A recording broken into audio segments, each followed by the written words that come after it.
This is the original esport racing game. This is iRacing.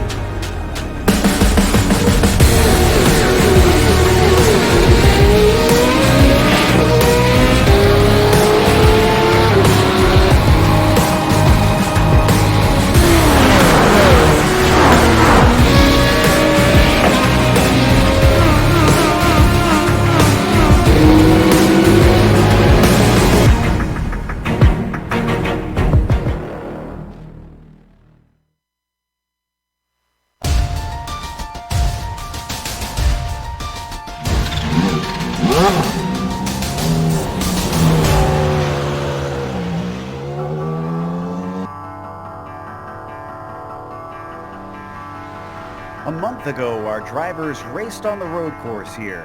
Now they must switch gears, trim out their setup, and attempt to do battle inches away from their opponents on the same high banks, but with only left turns. For 500 miles, they'll attempt to determine who is the fastest, bravest, and most clever super speedway driver of them all. Will luck be a determining factor today, or will someone outgun all comers?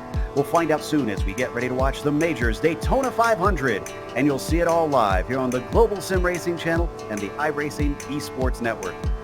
Hi, I'm Joe Peak, and with me in the booth tonight is Adam Lindgren and Ryan Jones. Behind the scenes is our director, Sean Crackers Ambrose, and he's using cameras provided by Dougie Beard. Adam, it's easy to forget how revolutionary this circuit was when it was built.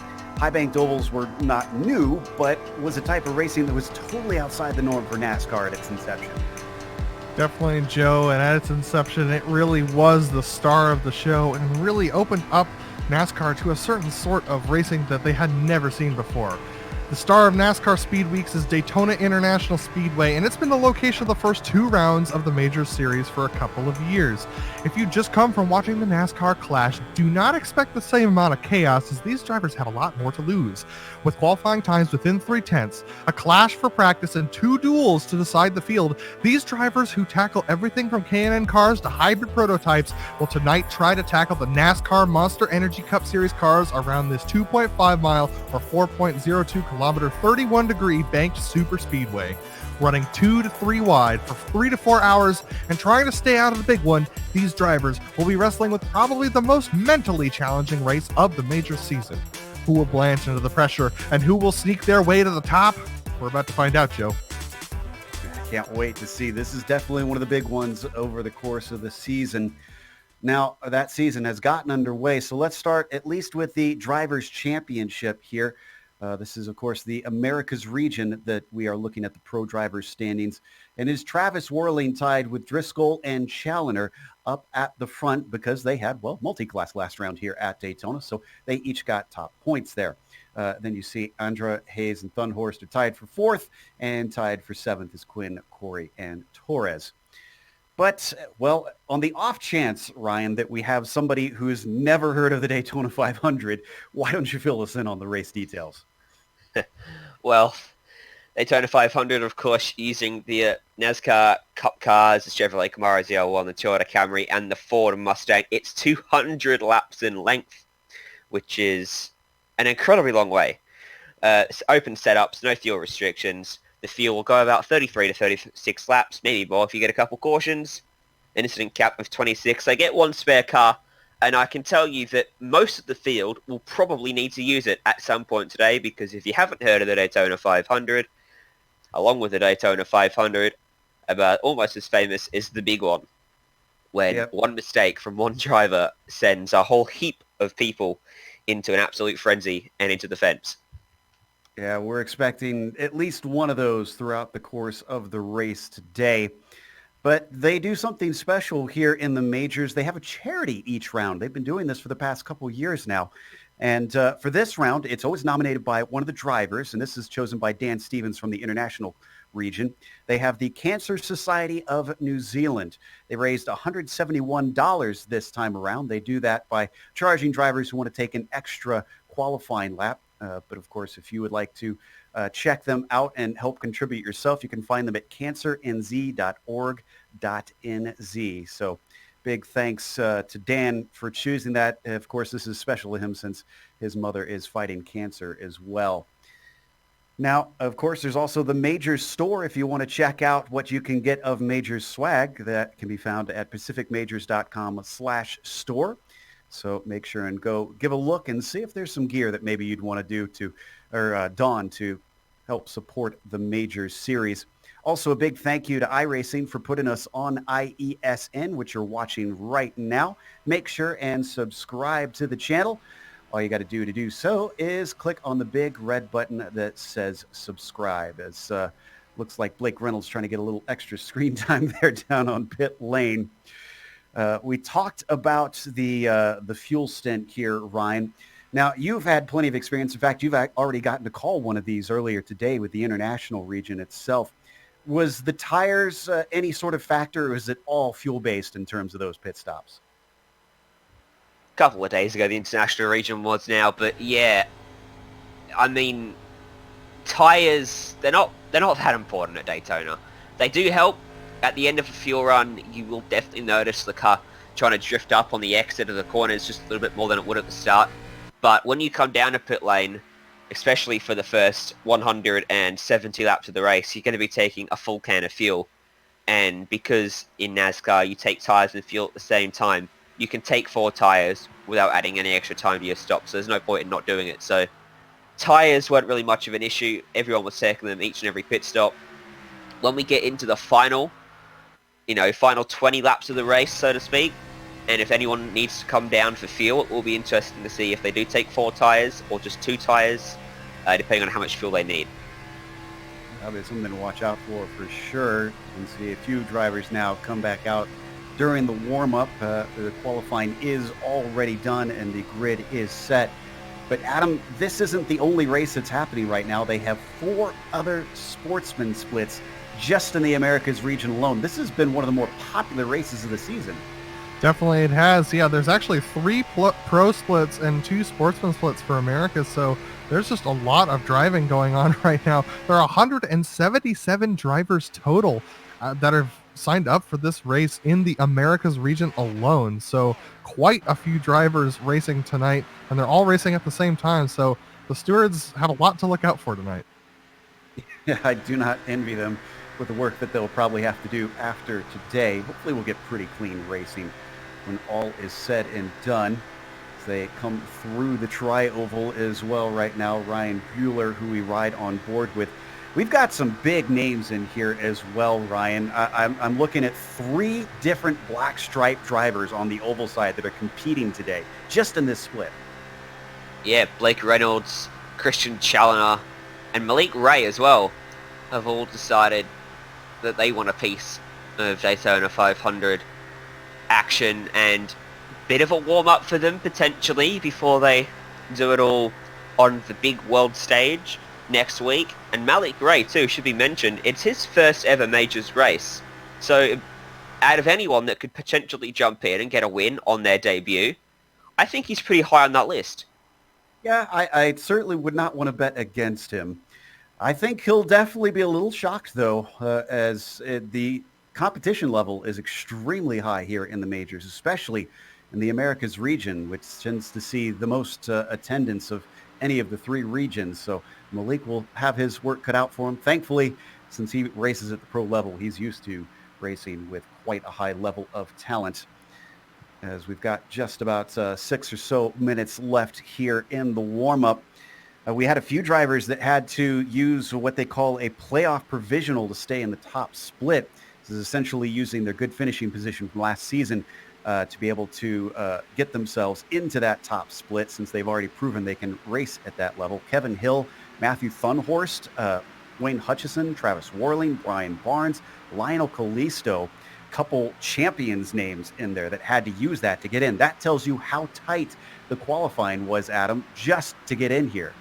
Definitely, that's how tight the qualifying was. It was all within 0.3 of a second. Then we had the 2 duels that helped decide this, which decided rows 2 through 7, I believe. And so they were all decided in the duels. There were 12 drivers from each duel, which had multiple splits. So the drivers had to battle to be quite a ways up in order to do that. But out of all these drivers that have provisionals tonight, that's only going to leave 2 provisionals left for the rest of the season. 2 drivers with provisionals left for the rest of the season. So a lot of drivers lost their chance at having a free opportunity to get into a race after this race.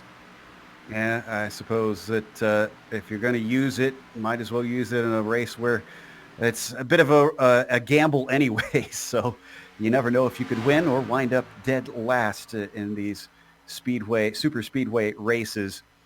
Now, we also have teams that fight in this, and the teams have changed around a bit this season compared to previous seasons just because of things shifting around during the silly season. But the big one this time, this race, is, of course, Kinetic. Unorthodox is, though, leading the team standings here at the elite teams. Now, they've got 2 different separate teams championship this time. So you can consider them, the elites are essentially the factory teams, so that's where all the big boys reside. And then, of course, the next one down is sort of the support teams. Kinetic is only 26 behind, so very, very small margin, but it is only the first round. Sector 5, where a lot of the Alliance drivers have gone to, are sitting there in third, hence why they're doing so well. Dog Bear, Red, and White rounding out our top 5 on the elite. Unorthodox has 4, and Dog Bear has 4 drivers here today. Ryan, teams probably here at this sort of racing, probably more important than any other race during the season. Yeah, 100%, because of course we talk about Daytona, we talk about the risk for crashes and being taken out at any point. And a lot of drivers will choose to just hang at the back for the majority of the race as a result of that. And when you do that, you do run the risk of losing the lead draft. And if it does go green, you can then go lap down, which obviously is not great for your race. So having teammates around you who you can work with and draft with, who you're comfortable with, is massive, because you can hang at the back, do what you want, and then when you need to, you can all decide, all right, let's go. You get together, you hook up well, and you can slipstream your way all the way back to the front of the field. We'll see who's able to use that. We've seen drivers do that before. Particularly, my mind goes to one of the teams that we sadly don't have anymore, the Riding Shotgun team, not competing this season, at least not in an official sense. But they were kind of notorious for just kind of waiting in the back, letting the race play out, and then they'd all start to move to the front at the end. There were certainly a lot of specialists on that team on the oval side.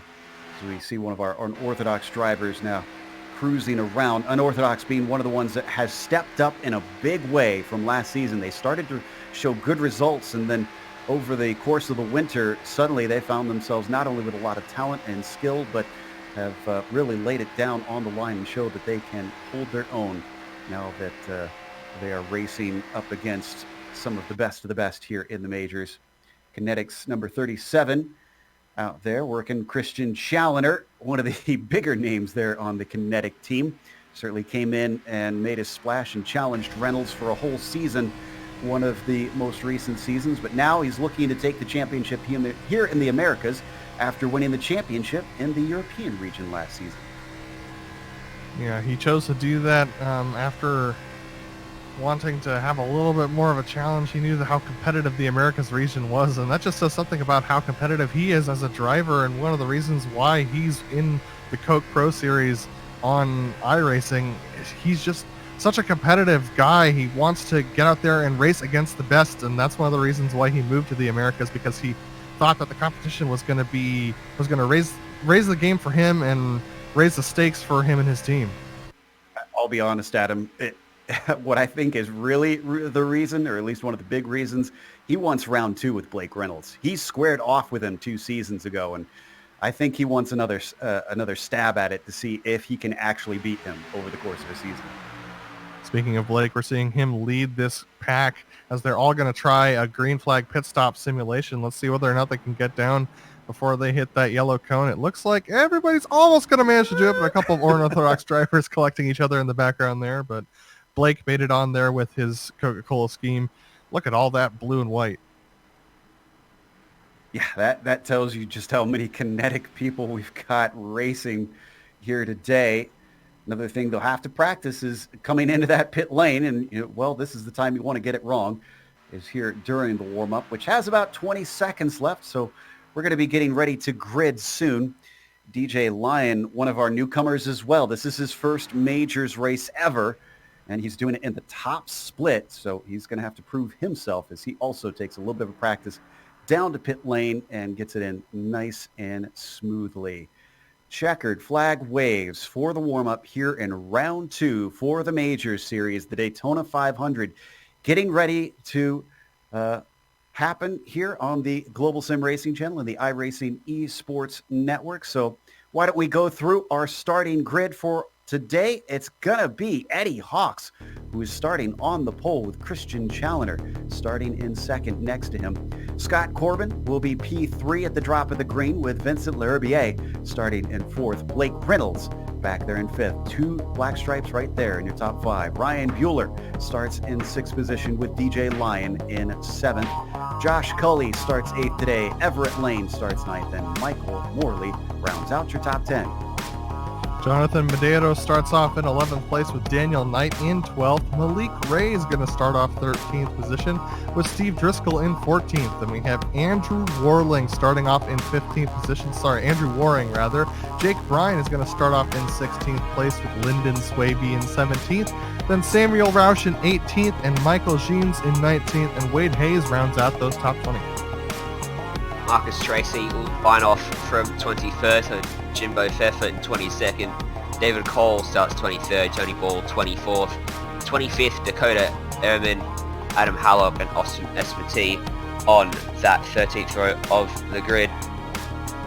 Lee McQuinn starting 28th, Stephen Bammer from 29th to top 30, rounded out by Kevin Hill. And you've got Matthew Thunhorst back there in 31st with Wayne Hutchison in 32nd. Warling starts 33rd today. Brian Barnes in 34th. Kalisto 35th. And Dan Marcantonio in 36th. So a 36 car field that is starting off already behind the Mustang pace car, riding around those high banks.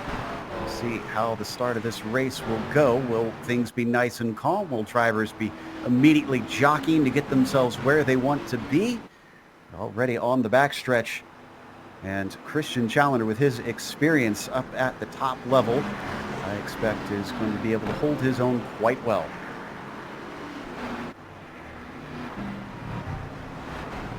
Interesting thing to note, Joe, is that we had a driver who was slow to get off the line. That was Jonathan Medeiros. He's still in the pit lane, so he'll be starting from the back of this pack today. He is in the car, but he has yet to roll off of pit lane, so that's an interesting development before we start this race. I hope he can get out and get going, because that is not the way you want to start at Daytona 500, especially if they go green for a long time here. He could very easily find himself going a lap down or more, even if he does get out of pit lane.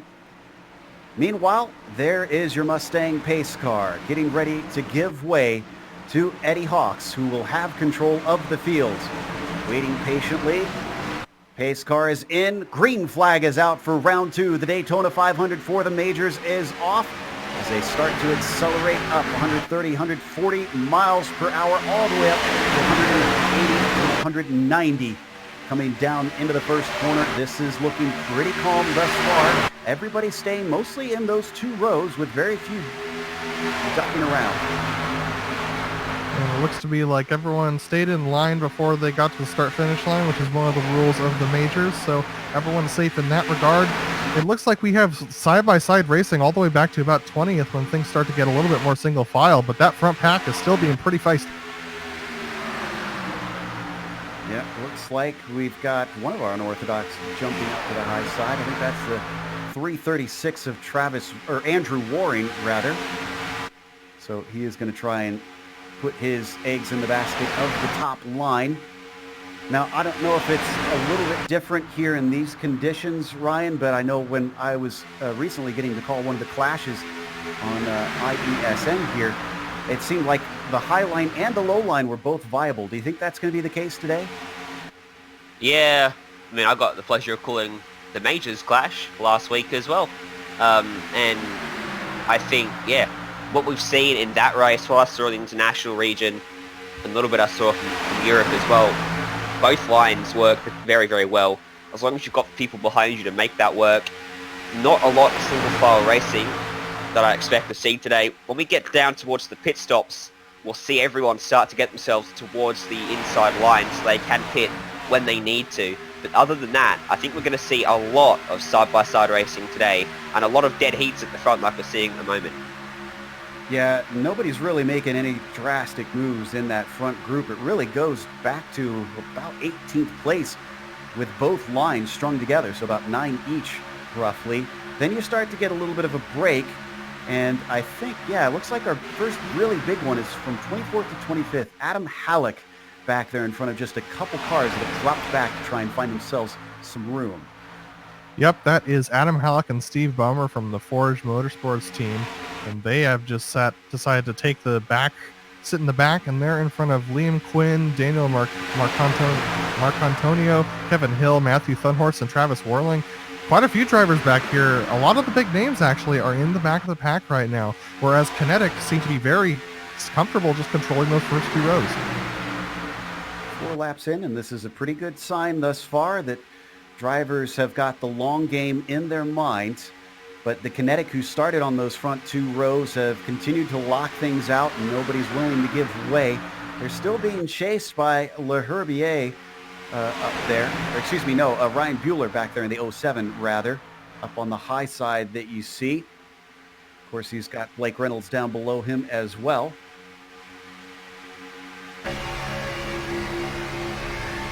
Interesting to note, Asgard, there we go, Challoner goes down to the inside. I was going to say the interesting note whether he wants to get down to the inside line. Of course, some drivers have a preference on which line they want to run as well. Some prefer the outside, some prefer the inside. We've seen in other races that drivers just stay on the high line as long as they can. But Challoner looks content just to try and get down and maybe wants to control this race from the lead. But I'll tell you what, that outside is working extremely well now, because now the 27 of Vincent Leherbier is pretty much fully alongside Challoner as well. The 07 doing a fantastic job of pushing up there. Yeah, it sure seems like that outside line can carry a lot more speed right now, Ryan. And it looks like the inside line is checking up a little bit. No one really wants to get super close to one another on that inside line, whereas the top line, they're a little squirrely, but they seem to be more content to get right on each other's bumpers. So we're seeing a couple more drivers noticing that in the back of this field and deciding to go to the high line as well, such as Michael Jeans in the 413. So a lot of drivers noticing that high line's working at the moment. But wow, Christian getting a good launch off of 2 there. Certainly is a shorter line down at the bottom. Like you said, the momentum has been pushing that top line back to the front each and every time. It's Ryan Bueller pushing currently Vincent Leherbier. That's the number 27 that you see there. See if he can get a good shot this time as he comes up towards the tri-oval. Doesn't really mean much to lead these laps, and he's not going to do it this time. Christian Challoner, his teammate, will do it once more ahead of Eddie Hawks. 7 laps in, and everybody's still on the lead lap. No incidents yet. Jonathan Medeiros did get out there, but he is actually about 3/4 of a lap behind. We're also going to see each and every lap the ebb and flow of the inside versus the outside line. As you can see now, down the back straight, that outside line, by far and away the quickest line. In fact, Vincent Leherbier clearing Christian Challoner, because as you come off the corner, the outside comes down off a steeper banking, so it gets the momentum on to the straights. And also, those cars straighten up just a little bit quicker too, which means you can carry a bit more speed. Whereas the inside has a shorter line around the corners, so of course that inside line's quicker through there. So even if you're leading coming across the start-finish stripe, you might not be leading through turn 1.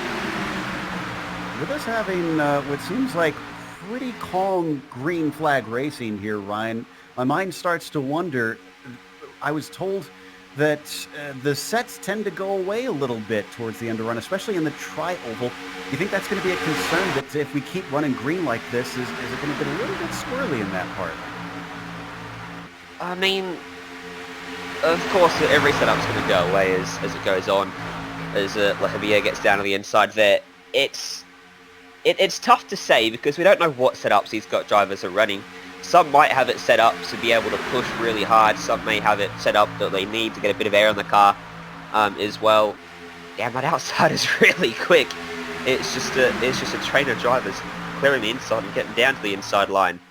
But not for what I've seen, I didn't see too many drivers struggling with setups. Of course, there's one or two drivers that you can definitely tell don't have the right setup underneath them. Keep an eye out for those sorts of drivers today in the American region if we have any. But in terms of a blanket effect of cars getting loose and squirrely, especially through the tribal, it's not something I've seen in the Clash or the international region yet so far. Right on board with Malik Gray with his JR Motorsports machine now. The 653 is third in line, but he might be second in line, and indeed now he is, because once again we see the leader jump down in the front. That's the 388 of Josh Cully, who has gone from 8th on the grid now up to the point. Looks like he's going to find himself shuffled back in a second, because there we go once again as they get a little squirrely down on that low line. The 07 having to collect the car slightly. Yeah, that was Ryan Bueller getting a little bit loose there and pushing Josh Cully. And don't think for 1 second that Kinetic has not noticed that they've lost control of the front of this race right now. They're now, while they're all single file on that bottom line, they're 2 back from the lead of this race. And that means that they're very susceptible if these leaders get into any sort of accident. And there's some hard pushing going on up there. That's the 653 of Malik Gray pushing Michael Morley on that top side and pushing quite aggressively right now. So don't think for a second that Kinetic aren't concerned about their position. And when we talk about the new aero package, a lot recently it's always been about how much of a run it gives. But one thing that we haven't discussed as much, Ryan, is the fact that the new aero packages kind of don't allow the bumpers to hook up that well, it seems. Wow. Yeah, no, definitely. It can be a big issue. And also the temperature of the engine. I mean, if you're tucked right up behind someone, I just touched on this a little bit before as well. If you're tucked right up on someone's bumper, there's no air heading into that radiator. And what I did find in the other races is that the pace of the race seemed a bit slow because everyone was leaving a big gap so they could get the air in the car. Apparently, from what I've heard too, that the way this package is at the moment, they heat up and overheat very, very quickly. And I think Malik Gray, I don't know whether he's trying to make a move or whether he's trying to get some of that air in, but at the moment, Joe, he's getting very close to that left rear of the 06. Yeah, I think he's trying to breathe the car. It looks like he ducked down low a little bit and then ducked a little bit high as he's trying to stay there behind Michael Morley. But yeah, it looks like Malik is starting to overheat a little bit as he's had to push Michael to the front quite a few times. And that's why that top line's starting to back off of him. And they got a lap car coming up now, Joe. I believe that's, Medeiros that we were talking about before. He's doing what he needs to do. He was told to just get up to the high line. That all the drivers were told that in the pre-race. That if you're going to be lapped, to just stay out of the way by going high. Everybody else knows that, so they duck low down the back stretch as they come down into 3. Wide shouldn't be too much of an issue for drivers of this caliber, as long as nobody is a little bit blind here and is trying to breathe the car up as soon as they approach him. So far, so good. They're very calm looking in the pack right now. Everyone's just holding their lines pretty confidently. Looks like that bottom line's getting bottled up just a little bit, but the high line's moving pretty well, and now that's going to allow Medeiros to fall in behind this pack and then become effectively the lucky dog car. Wow. And he will just hang on there in the back, but a little bit of squirreliness on that high line. Trying to look through to see if there's anybody who decided they wanted to charge up to the front and started from the back. Really, the only hard charge that I'm seeing that's made significant inroads is Dan Marcantonio in 23rd place, number 870. He's gone from 36 on the grid currently to 23rd, but he is, let's see, no, he's not with the second pack. Looks like he is with the top 3. Another interesting thing to note, Joe, is that the temperature has actually started to drop a little bit. It started out the race at 98 degrees Fahrenheit on track, which is 36 Celsius, and it's starting to drop a little bit. We're seeing the air temperature drop as well by 1 degree Fahrenheit. So as the temperature drops, these cars are going to run a lot hotter. That's one of the effects of this new package, is that the cooler the track temp gets, the hotter the temperature of the engine gets. And so we're going to see these cars be able to not follow as close as they'd like to. Big checkup on that high line once again coming down the back stretch. So that allows Cully and Bueller to really scream away from Michael Morley there up on the top side. Still getting a push from Malik Ray. The rookie has been doing quite well here in the majors thus far. Hanging out at the top of the group. I'm not too surprised that he operates a little bit like what we've seen from Christian Challoner, who also likes to be up towards the front. Yeah, these drivers have so much experience, even compared to the quality of the field that they're in at the moment. I mean, they've got that black stripe. They're World Series drivers, and they would have done a lot of testing in recent weeks too on a setup on this track for their NASCAR Coca-Cola iRacing Series race next week. So they'll be feeling very confident out there, and we can see that already from Malik Ray, can't we? He started 13th, got himself up into that top 5 extremely quickly, and he looks quite comfortable pushing the 06. In comparison, Bueller down on the inside, he's just moving around a bit more, isn't he, pushing the leader. Speaking of moving around a bit more, as we look a little bit in the back of this big group, I'm seeing more drivers duck in and out, try and pick a line that they think is moving, just to try and get themselves up farther. Some working better than others. I do notice that looks like, I think that's the 89. Yeah, Jonathan. Oh, that actually, no. Is that Jonathan Medeiros? Oh, that's one of our lapped cars. That's one of our kinetic cars. I thought that he had climbed his way up, but no, he's still lapped down. No, but Blake Reynolds actually, we saw there on a couple of shots, he went 3 wide to drop back further into the pack, so he's starting to feel nervous about the front of the pack. So Blake going backwards in that Coca-Cola machine, and that's by design. He's choosing to drop out of this pack. As we take a glance a little bit farther back here, maybe some of these drivers really pushing up at the front, making some of them nervous, and we're on board with Blake right now. Can't quite see it, but the top 2 on the inside line had a very good run. They had managed to separate themselves significantly from Leherbier, the number 27.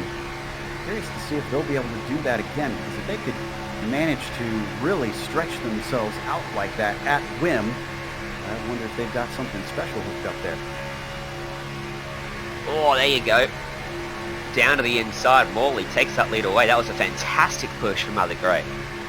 And to be honest, Malik is probably thankful for that, because if he was getting hot at all, this is going to be a good opportunity for him to just kind of chill out of the front, get some air into that radiator and cool it down a bit. But that bottom line's starting to move now. It really is. It seems like coming off of turn 2, each time the bottom line has got a huge head of steam. Cully behind Morley. They swing it into turn 3, and there's an opening on the bottom line, and Malik Ray says, thank you very much. I'm going to slip myself into 3rd, since this one seems to be hustling along. So that demotes the 07 back to 4th. Top line is being led by Driscoll now, and number 51 unorthodox machine. And Joe, it's only 8 cars long, which means that it doesn't have the momentum that bottom line does. So I'd expect to see them start to drop back a little bit, as they're a little bit more disorganized as well. All those kinetic cars in that top 4, which has a pretty big powerhouse right now, they're going to start steaming ahead. So those 8 cars on the top are going to start falling back. Oh, Challoner. Sorry, go ahead. Christian Challoner, we just mentioned the outside was starting to fall away, but he has found an opening and slid up in front of Steve Driscoll, and the 27 as well goes up there with him. That's Vincent Leherbier as well. So the outside now starting to gain a few cars. I think Ray goes up there as well. So suddenly the outside looks like it might become the strongest line in just a few moments time as it gains some big names up there. Leherbier doesn't look like he feels quite confident enough to try and push Ray as they come into the corner. Maybe he'll do it on the back stretch.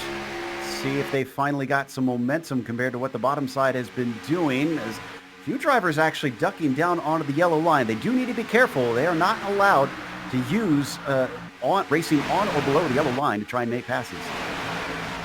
A big checkup in the bottom line there, further back in the pack. Looks like we had a couple drivers who were a little squirrely off of 2. So yeah, these sets the tires are starting to wear out a little bit. We're seeing a little bit of instability, a little bit maybe of mental instability, like not mental instability, but mental weariness rather, as this has been a pretty long run. This is 22 laps in, and so we got to start thinking about strategy for pit stops. I mean, we all know all racers are a little bit mentally unstable as it is, but 22 laps in, we've got about 11 to 15 laps before we should see drivers duck down to pit lane, at least have to duck down to pit lane from the numbers we've gotten. Some of the drivers in the back potentially could be saving that little bit of fuel, since many of them have been back there for a while now. Don't think it can be understated too how difficult it is to get down to pit road. Even if you are coming down all single file, if you come with 10 to 15, maybe even more cars all at once, that's, you know, a lot of people trying to get their cars slowed down from 200 miles an hour down to the pit road speed limit, which, you know, I don't actually know what it is in miles per hour. I've got the kilometers, which is 97. But it's extremely tough, and if one person just loses it on their brakes, because the brakes aren't that, they've got the smallest brakes they can possibly get because it is a super speedway. If one person locks them and starts to spin, it can create a chain reaction that involves quite a lot of cars. 60 miles an hour is the pit speed limit. That's very close between Malik Ray and Michael Morley. They almost doored each other coming off of 3, so yeah, these two lines, while they do seem to be pretty content driving next to each other, Malik is crowding Michael a little bit coming into and out of the corners, and that might start to make some people nervous. Wonder if any of them are trying to pull some side drafts as well to help interrupt the momentum, maybe get a bit of practice. It does look like the number 388 of Josh Cully was dipping up towards the 27 a little bit there down the back stretch, but now they've gotten away from each other a little more. Daytona makes you hold your breath, doesn't it? It really does. It really does. All right, we are 1/8 of the way through a 500-mile race. We are yet to have a caution so far, and only one car is a lap down. Poor Medeiros is the only one with his pit lane start, causing him to really miss out on things. Other than him, last car on the lead lap is Dakota Ehrman, and he's actually staying with the group. Are we actually in one big group? Let me check here. We are not. We actually have a break there at Kevin Hill in 24th position. He is leading a couple of unorthodox cars that have fallen all the way to the back of the pack, and they're just kind of riding around. Now remember, this is the Daytona 500. You can expect to have, at minimum, probably about 3 cautions. We've seen some of these go all the way green the whole time, but it's very rare, so the average tends to be 3 to 5.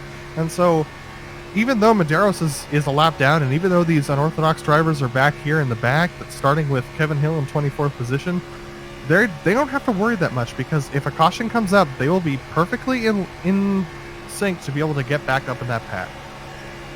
Yeah, they do try to mimic the real world races as much as possible. One thing they don't do here in the majors is that split up sections that they do in modern NASCAR, with the competition caution coming out. Segment racing, thank you, from my director. My brain was failing me for a moment, as right now Morley continues to lead that low line. You see our leaders swinging their way across the tri-oval once more. Still no takers down into the pits yet. We're still a couple laps short, probably 5 to 10 laps short of pit stops. I think some of these guys in the middle of this pack have been running very smooth, very clean, and they might be able to go a little bit longer than our predictions have estimated. But some of the drivers towards the back and the front of this pack, they've been oscillating the throttle a lot more. Some of them going full throttle at the front of this pack. They're going to be a little bit more in trouble when it comes to fuel strategy. And with it being this green, fuel strategy is actually going to start to be a consideration, because the drivers have been pretty calm up to this point. And if you see this much calm racing, you're thinking to yourself, man, it might go green all the way, in which case I really do have to worry about pit strategy today. Yeah, that'll make a huge difference as we get a little bit of a cloud for the first time as well. Temperature is still going down. It's already at 94 degrees Fahrenheit. And it is going to get pretty low in the sky, by the way, the sun. Right on board with Cully, looking beside him. It started at just after 4 p.m. virtual standard time. It is currently 5 p.m. virtual standard time, and we still have at least 2 hours of racing to go. is definitely possible. We can go a long, long way here, green. But as we get closer to the finish, I guess you would say within the last 50 laps, the energy in the pack is going to increase tenfold. Drivers are going to start to become a little bit more energetic and trying to make things happen. We'll start to see some three-wide action and some people start to move around a bit and some moves that we definitely wouldn't see right now. So the longer we go, the more chance we actually have of seeing a caution, because when we get to the end, especially if we have a big pack like this still formed up together, it's going to get wild. I think I saw the first sign of a bit of a bad push there. The 07 Bueller tried to give a shove to Morley there at the front of the line and almost looked like Morley had a wobble down below the yellow line. So thankfully nothing came of it, as it looks like we're going to get Cully up to the front once again. He ducks down low, leaving Malik Ray to lead the high line. We are now on lap 30, so the pit window is, according to our numbers, officially open. I doubt we'll see anyone come in this early. I think people are going to go as long as the fuel allows them to go, because you kind of are waiting for that yellow flag to happen, because you want to try and make sure that you don't get caught up in it. We might see some of the guys in the back, though, take an early pit stop and see whether or not they can take advantage of the fact that there might be a caution in the pits. Ryan, you were emphasizing the dangers of trying to pit. I almost wonder if the caution will come from that, with a driver losing it and spinning back out onto the track. Yeah, that is extremely possible. We've seen drivers make mistakes in both regions already this weekend. And it's just, when you have a pack this big, we're going to see huge packs of cars all coming down at once. And it's tough, Joe, because you've got cars in front, cars behind. You've got to try and pick a lane where you can brake and get down comfortably. Your version of comfortable, on the brakes, might not be the version of the guy behind you. He might be more willing to go a bit deeper into pit lane to try and gain some advantage. And suddenly, he's got nowhere to go, because you can't turn that steering wheel while you're on the brakes. That'll loop the car around. Yeah, and also I believe that our first caution during last year's Daytona 500 was coming from entering pit lane, so there is a history of that being a problem here in the Americas Pro Split. Ooh, I think we're seeing some pit stops being prepped. Look at how many are now ducking down to the low line. This air shot shows it beautifully. A bunch of them who have been content to ride up at the top are now at the bottom, so let's keep an eye and see if any of the teams start to come in formation.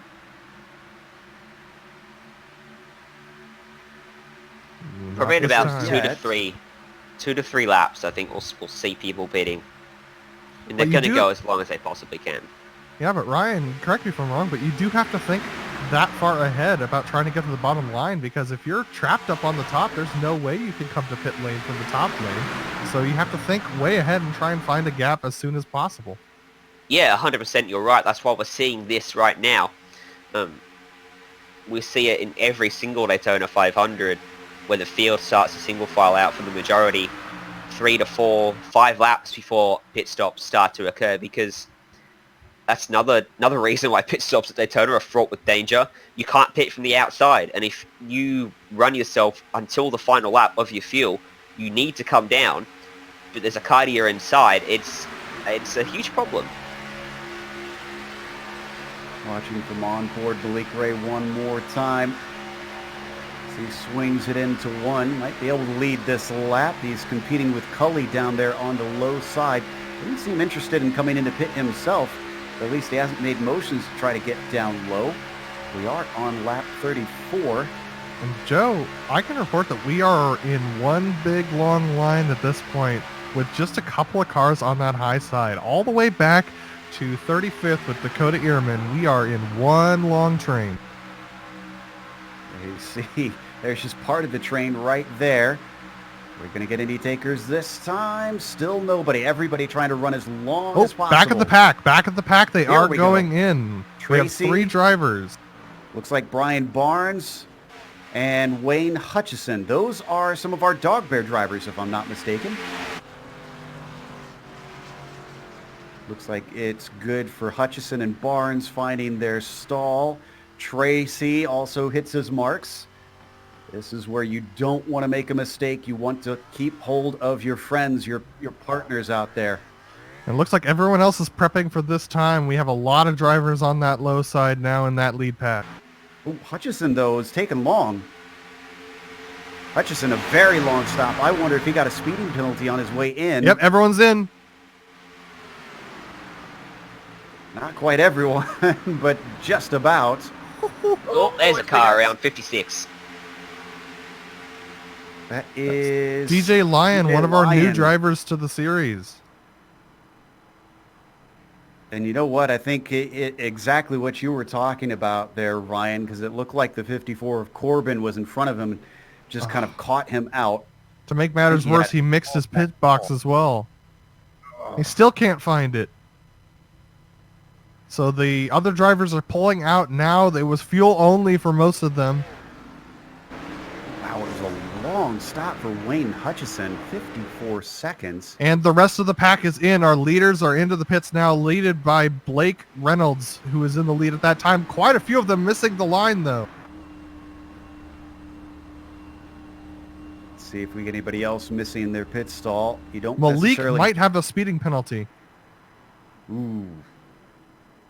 These early mistakes could come back to haunt them, especially with how much green flag racing we've had. Could have very few opportunities as we got to... Whoa, it's a big miss for Medeiros. He might actually get DQ'd if he goes too far back.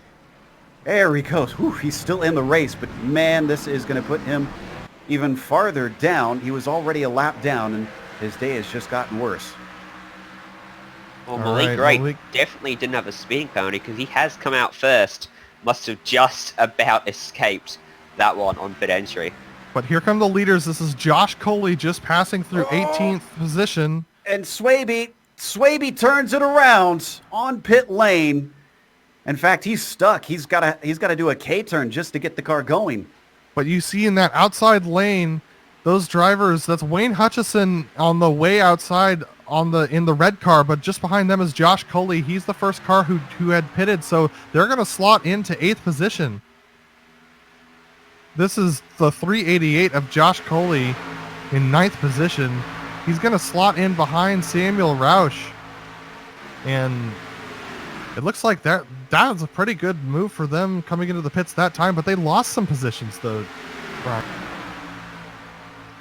Yeah, they did indeed. There's a lot of positional changes at the moment with this pit stop. It's just now sorting itself out because we've got the last of our drivers coming out of pit lane. That's Jumbo Pfeiffer going a lap down, unfortunately. So Malik Ray, your leader. Reynolds actually following him in a 2-car tandem. How about this? All 3 of our black stripes are 1, 2, 3 on the track right now. Challoner in 3rd.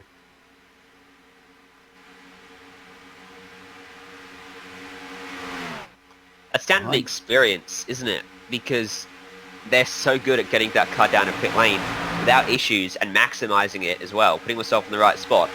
They weren't 1, 2, 3 before the pit stop phase, but suddenly after it they are.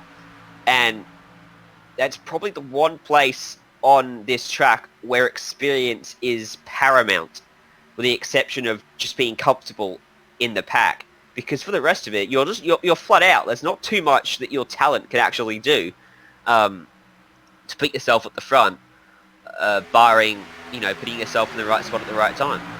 Reynolds doesn't really want to hang out up the front at all. He immediately jumped out of line now that they got a bunch of cars here, and he seems to be falling to the back. But you're right. I think those pit stops made the difference for Ray, Challoner, and Reynolds. They're being followed by Lane there in 3rd, Sam Roush in 4th. Interesting to note, too, that Ray and Reynolds had a big gap, probably a good 1.5 seconds, maybe more. And Challoner leading that second pack just sucked them up super easily. Yeah, so now we have Travis Warling there on the bottom of your screen who's getting dropped. He's the only one, but wow, quite a big speed difference from the cars that are catching the back of this pack to the cars that are in the pack right now. And you're seeing a couple of people split up into that upside lane. Very fascinating stuff here at Daytona. I think that's Jake Bryan in the 38 up top there as Oh, we got someone else pitting. Eddie Hawks in one of the kinetic cars is pitting the Penalty? second time. He must have gotten maybe a speeding penalty or an unsafe pit exit. Maybe he didn't wait until the blue cone. Whatever the case, our pole sitter is having a devastating blow to his race here. Luckily for him, well, luckily, it is lap 40. So when a caution comes out, he will have an opportunity to potentially, if not get his lap back, get himself back in touch with the lead group. And then from there on, he can try to race himself back into contention. But back up front, it was single file for about 2 laps. And now it's double file and a fantastic run from Samuel Roush. No interest in just sitting on their laurels, that's for sure. Sam Roush on the high side getting a shove from Josh Cully, getting a big picture, a big clear picture of who our major players are, who the ones that have the speed and the strategy to hang out here up front. Challenger, of course, no surprise there that he's won along with Ray, but Josh Cully has been doing excellent. Roush, though, is a bit of a newer face. He was kind of hanging out more a little bit in the middle of that front pack. Vincent Leherbier has definitely been riding within the top 5 for much of this race. That was a lapped car. I believe that was Hawks there that we saw go by. Yes, that was Eddie Hawks just coming off of pit lane, but I've been watching Blake Reynolds actually in that Coca-Cola machine. Blake, the number 3 in P11, he's been looking like he's a little uncomfortable with his setup right now. He's been weaving it down the straights just to try and get some heat into those tires. He is not feeling comfortable in his car. Maybe that's why he dropped back. Another dive to the inside in front of Reynolds. As Knight, they're getting out of the way. Daniel Knight and the number 94 currently running in 10th, and the lines are getting a little sloppy now. They're just getting a little bit. They're just getting a little bit longer, Ryan. There's a couple of breakaways going on right now with Steve Driscoll, Travis Worling dropping off the back of the lead pack, and Liam Quinn trying to climb up to the back of them. As we're seeing there's quite a big split between the first pack and the back pack now. Yeah, there is. These guys are about 2 seconds off the lead now, Driscoll and Quinn, and so. But the thing is, that's not necessarily bad news for these guys. A lot of these people probably want this to happen. They want to be off that lead group so that if something happens up there, they can pick their way through it nice and calmly with no issues. There could be a few guys back here. One from Steve Driscoll here, and you can see the gap he's got to 3 wide. The group in front, and yeah, 3 wide. Oh, Blake Reynolds. I guess he's feeling comfortable now with that machine. Yes, he goes up to the high line, but he's got no friends there. So the 3 starts to fall back. Should be able to slip in line at some point. Well, he's not really falling back that drastically, though. Got a little help there from behind, trying to figure out who that is. Is that Mercantario? Yes, it is. Antonio, excuse me, of the 870, who hooks up. But before they can get a third line going, Reynolds finds an open gap, and he slides into the second row. And Ryan, that's interesting to see. It looked like everyone seemed pretty comfortable with that 3 wide. No one was overreacting in their lanes. Everyone was sticking to their lanes and driving well. So I think that might have been a test from Blake to see whether or not he felt comfortable doing 3 wide. And it looks like everyone handled it very well. Yeah, 3 wide could be the key to some people's races if they get into the final couple laps and they're buried in the pack. You need to take it 3 wide to try to advance your position. And at Daytona, the track is plenty wide enough for that. Talladega, the track's plenty wide enough for 4 wide. I wouldn't recommend trying it here because it's just not quite as wide as that place. And while there's probably a handful of drivers that could make it work, in terms of the field doing it in a racing environment, it's not a particularly viable option. 3 wide though, definitely worth a shot, and I think we'll see it 100% for most of the field come the final few laps. You might have noticed a black car back there suddenly climbing up the order. The 06 of Michael Morley is up to 12th. He was in that second pack, and he effectively used the cars that spotted the gap between them as stepping stones, and has now got his way up to the back of that front group, already looking to align himself with the black stripe of Blake Reynolds. He was leading the race at one point too. The pit stop phase wasn't kind to him, and it seems like he probably wants to be at the front and is just trying to slowly work his way back up there without taking too many risks. Doing a good job at the moment, and in a pretty decent spot there in 12th actually. Yep, well, it looked like he was going for the high line for a moment, then he jumps down low with Mark Antonio. They come out on the back stretch one more time, almost a quarter of the way through the race. We've been green since the very beginning of this thing, if you're just joining us. And it's really been fantastic to see how these drivers have been handling it. Certainly been a very mature race so far. There's not been too many wild moves, and haven't seen anything that really makes me go, oh, what are they thinking?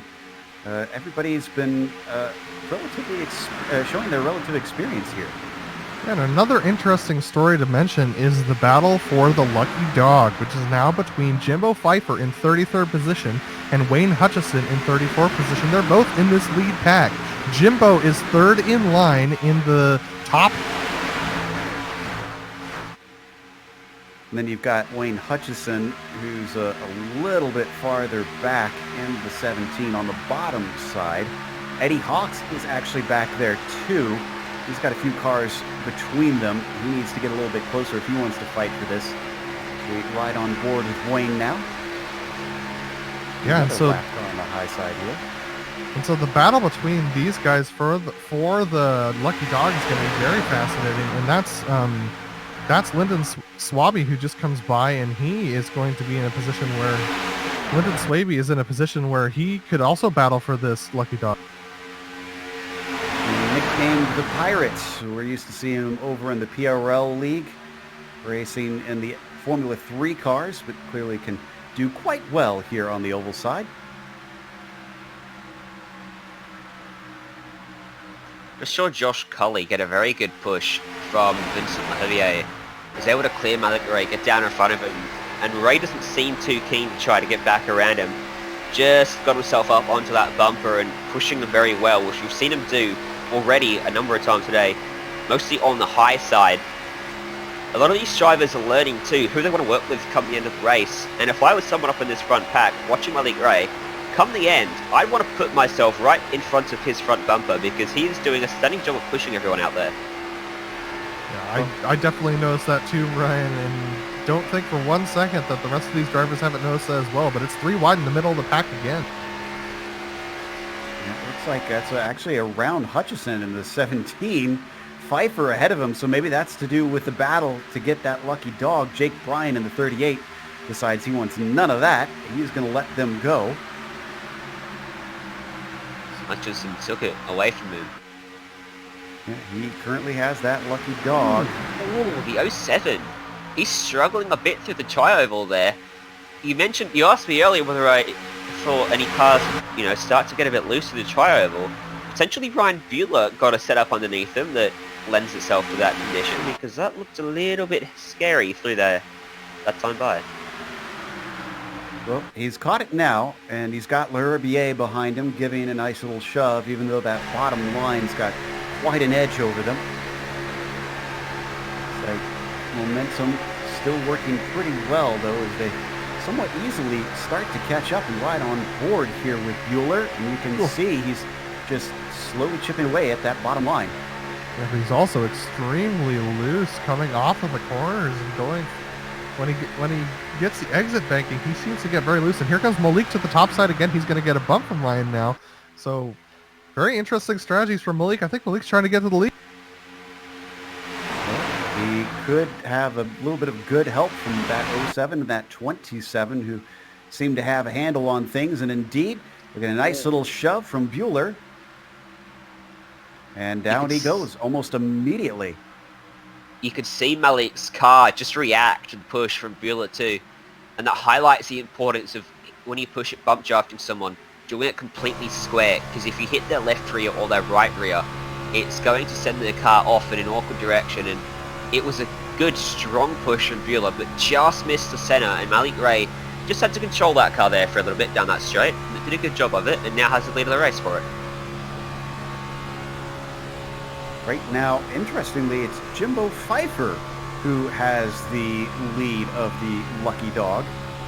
And he's third in line, if I'm seeing correctly. Yeah, that's him on the high side, third in line back there. And putting himself in a good position to try and take his lap back.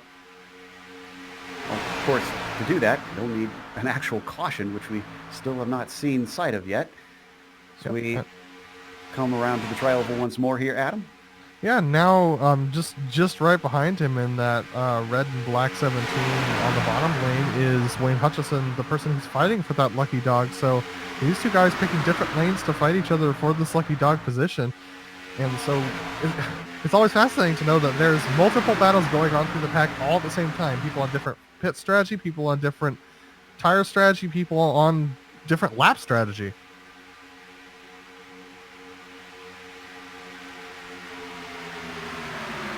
We've got just a bit of a gap forming back there as it starts to peter out towards the back of this front group where Eddie Hawk's a lap down car. Austin Espedy, who is on the lead lap, is back there. Then you get back to Steve Driscoll for the unorthodox team in the 51. And behind him, Travis Worling holding a very wide berth up to him, but hasn't fallen off, so this almost seems intentional.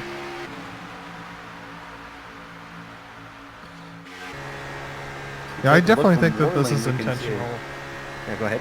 I definitely think this is intentional, Joe. I think it's a strategy play from these unorthodox drivers because most of them are back there in that pack. So they are really expecting an accident to happen at some point during this race, at which point they might get back up to that to the front pack, but they're just biding their time and hoping that they can avoid the inevitable big one. That is a very similar situation to what we saw shortly ago. Malik Ray pushed by Bueller up to the front spot, and it worked well once again. Also, the thing that I was going to mention as we were on board with Worling is that we saw another 3 wide, and again, it was from Reynolds. Yeah, it was Blake Reynolds going up to the high side 3 wide, and it didn't work out for him again, so he falls back in behind Everett Lane, so he's just going to hang out there in the backpack. And Michael Morley in that 06 in that black car that we've been talking about, he's just sitting back there watching Blake do this the whole time, just chilling on that bottom lane. So Blake working hard, Michael not working that hard at all, both of them ending up in the same spot. Just maybe a bit of experimentation there from Blake Reynolds, see what's possible. Watching that Reynolds 07 here for the tri-oval once again. Go ahead. Reynolds is definitely comfortable in his machine. I think he's just testing the limits, testing the waters, dipping the toe in the water to see what can be done in this particular race. Of course, he's used to racing the guys like Christian Challoner, Malik Ray, those Pro Series drivers. Maybe a few drivers in here that he doesn't quite know, maybe hasn't seen before, as up front Roush dives to the outside line, and just wants to see what can be done here. He's got the confidence in the car, but he needs confidence in the other drivers. And at Daytona, that's almost as important. Because if you're not confident in the people around you, you're not going to want to make the moves that can put you in a good spot. Sounds like towards the back, we've lost a few of the cars, really to a great extent. Adam, I saw you looking back there. What's going on? Yeah, this is Michael Jeans, DJ Lyons, Steve Ballmer, and Dakota Ehrman, who they've all had bad things go on in the pits. They've all formed up together, but they're quite a ways back. Now, granted, they're still over half the way around the track in front of the leaders, but this pack of 5 seems a little bit disheveled and they're quite small, so they've lost the lead pack by more than 19 seconds, so they're in big trouble right now. Yeah, as soon as you mentioned it, I went to look at my track map to see kind of where the disbursement was, and it's just one huge clump, and then those lonely 5 halfway across the track at this point, really hoping for a caution. And so far, none has happened. So we see there Jeans in the number 28, number 413, riding in 28th rather. Got the numbers mixed up. You can see on the screen, last lap, of 46.024. The leaders, Samuel Roush, 45.7. So that's 3 tenths a lap that they're losing. And definitely if it goes green long enough, they will lose that lead lap. Luckily for them, it's not crazy like a second a lap. But they'll be hoping for a caution pretty soon. They might get it soon because we've got pit stops happening in about 10 laps. Just roughly thereabouts. We'll see who wants to go long, who wants to come in a little early. Malik Ray is your leader on the bottom side. Up on the top side, Sam Roush, who started this race in 18th, has really decided he much prefers having the clean air. Just below him, Josh Cully, the 388's been hovering within the top 10 for pretty much since the drop of the green. He's given a nice little shove to the 653. Right on board with Ray now, looking at him. Yeah, and Daniel Knight actually had a little bit of a moment coming into turn 3. He got a little bit low below that double yellow line. This is back in the 11th position. And he actually lost a little bit of time and forced Michael Morley to back up as well. Looks like the mental stresses of being green this long can really get to you. There's very little time to relax, that's for sure. You can see the number 94 on screen right now. Granted, the good news for him is that he doesn't have too many people behind him, so if he needs to take evasive action and get on the binders, he doesn't have too many that'll pile into him, hopefully. I'm just seeing a lot more drivers, their cars moving around a lot more than it did in the first stint. Bueller, definitely one of them. As you see Pfeiffer there, getting very close to the wall through the tri-oval. It just seems to have a bit more of a risky feel to this. Without them actually doing anything, they're still side by side like they were in the first stint. But it seems as if a few drivers are just not as comfortable anymore. Well, here's a question for you, Ryan. We've already gone down essentially 10 degrees Fahrenheit since the start of this race. Could the cooler conditions make a car a little bit looser if you set it up expecting it to stay about the same temperature? Yeah, the general rule is, of course, a cooler track equals a grippier track, but setups are definitely key in that. I'm far from a setup man myself, but you can there's definitely technicalities in there that mean a cooler track compared to a hotter track are going to handle completely different with your setup. And people often have a setup for a hot track and a setup for a cool track for the same race. Well, again, changing conditions could yet catch some of them out. Up to lap 64 now. Malik Ray, still your leader in that number 653. Being chased as well as pushed by Josh Cully. But Sam Roush, who's doing chasing up on the high side, doesn't look like that high side is actually moving quite as well. I'm keeping an eye on that 07 as well this time, coming through that tri-oval. Let's see how it behaves. That one didn't look too bad.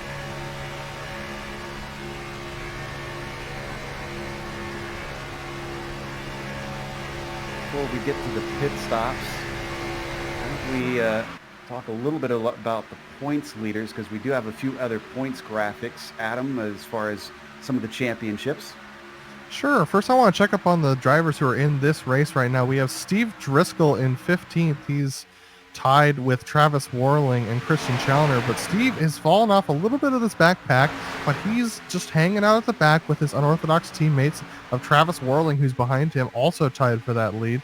And they're just hanging out there at the back of the pack, just chilling, waiting for the next group of pit stops to come in, whereas Christian Challoner is actually up there in the lead pack in the number 37 car in 4th place, battling up there in that pack. So two different strategies, two different attempts at trying to take on this race. So these are our leaders in the Pro Series, and they're trying out different attempts, and both on very different teams.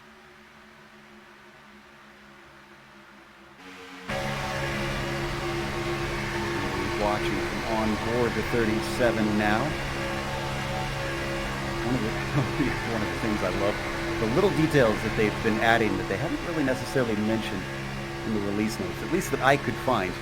As you can see, they've got little vibrations now within the car, just to make it feel that little bit more realistic here within the sim. Stuff like that you might not really have the spoons to pay attention to here while you're driving, but here on the broadcast certainly adds that extra dimension.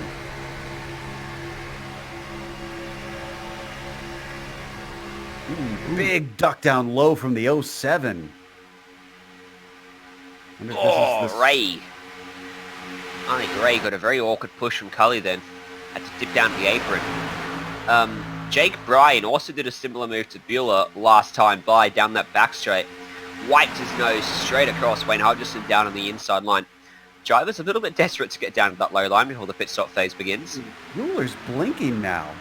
The 07, we saw it on screen a bunch of times, disappeared from the world. His internet connection certainly failing him at this point. It's not the type of racing you want that to go wrong. No, and we've crossed across the 31, we're into 31 laps, 32 laps for most of these drivers, so they're going to be coming to pit lane any time now, especially the guys in the lead of this pack. I'd expect them to come within the next 3 laps. And look who's up at the front of the high line. That's the double lot. That's Jimbo Pfeiffer. So he's doing the best he can to get himself into that lucky dog position should something happen. It is Hutchison. Hutchison is way back in that pack, so Pfeiffer's well clear.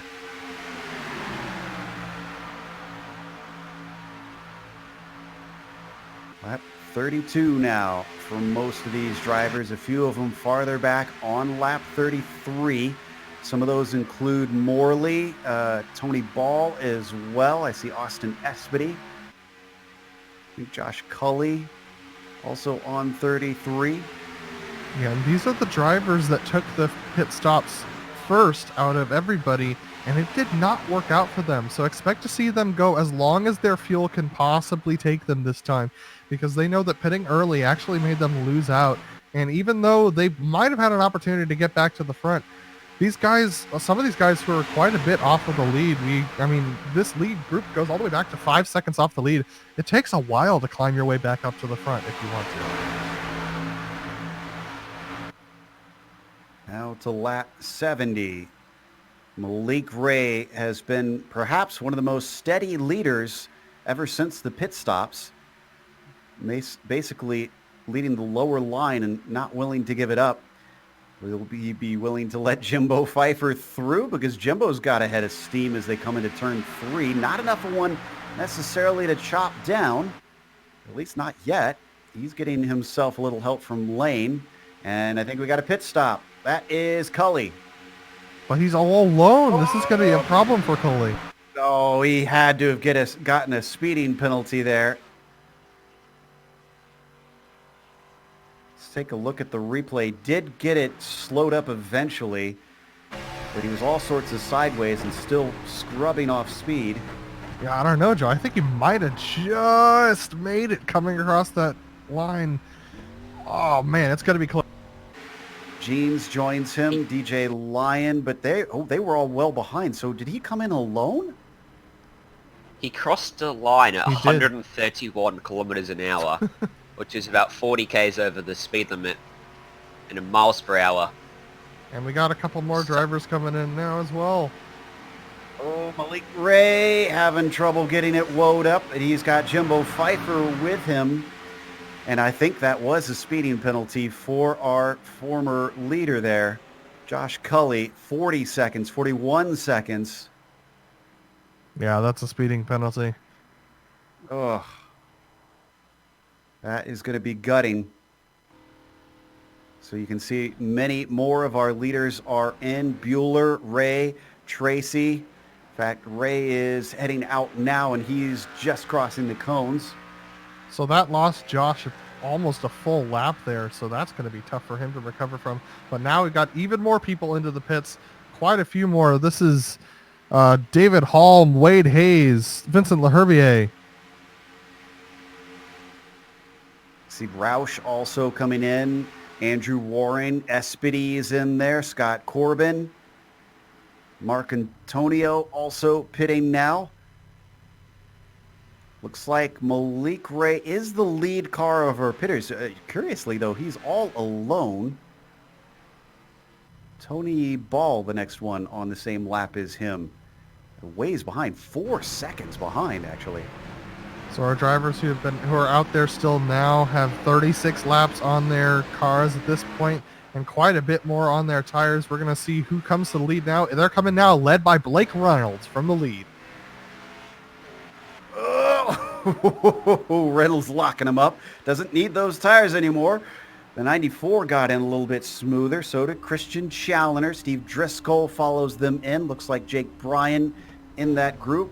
David Hall. Also Lyndon Swaby in the number 100. So we're still waiting 37 laps. Am I saying that correctly? 37 laps for Liam Quinn. Yes, that's correct. Wow. Okay, and he's with Wade Hayes. That's his teammate at Kinetic. There's the difference between Reynolds and Challoner. Both of them pitting on the same lap, but pretty close on pit stop times, just about half-second difference, which can actually create a significant gap here in this style of racing. Yep, Wade Hayes and Liam Quinn have come into the pits from the lead. Both of these Kinetic drivers are going to try to stick it out together with each other, as well as their teammate Eddie Hawks, who's a lap down. So they're going to try and do a 3-car battle. But as they're in there, we're going to go to Malik, who's trying to push his way to the lead at this point. But he's pushing the 870 of Mark Antonio to the lead right now. They are catching a high rate of knots up to Daniel Knight and Blake Reynolds. There they go. Josh Cully's in there too, but he's a lap down. Easy pickings for them. And Malik had to slow up a lot to get onto the back of Dan Marcantonio by about 20 miles an hour. So that shows you just how powerful being in a draft is when you come off of pit lane. And they're going to steam past Liam Quinn. Yeah, I think they were much farther back in the pack there. But they've got something up their sleeve, going almost 2 full laps longer than some people. Yeah, come the final stop, this is all provided with Stay Green. Come the final stop, I did a little bit of math in my head and figured out it'd be around lap 175 to 180. And if you're able to go a little bit longer on these stints and make it further in until you make that last stop, you'll be able to take less fuel, maybe even half a tank, verging on half a tank of fuel. And you won't be able to take tyres, but you'll be a lot quicker. And if you get a few teammates to do that with you, you could potentially leapfrog yourself and your teammates out in front of the majority of the field. Out in the front currently is now Malik Ray, Mark Antonio, Reynolds, Knight, Lane, Challoner, Morley, LaHerbier, Roush, Bryan, and Espedy before you start to get a little bit of a break. And take a look at this. We got 2 black belts on the high side. That is Malik Ray and Blake Reynolds, who are locked nose to tail. No worries about pushing between those two. They know how each other races quite well, and they're trying to challenge Dan Marcantonio, and I believe that's Josh Coley. Yes. So Josh Coley not in this lead battle, but pushing Dan Marcantonio to the lead. Yeah, Cully currently holds the lucky dog position. And as long as he stays here in this front pack, he will, because Lennon Swaby is a long ways behind. Blake Reynolds peeling off. Yeah. Dives up to that top line and going to filter himself back in the field. He's done this every single stop, Brian. Yeah. I don't think we can question it. I mean, he knows what he's doing. He's got so much experience.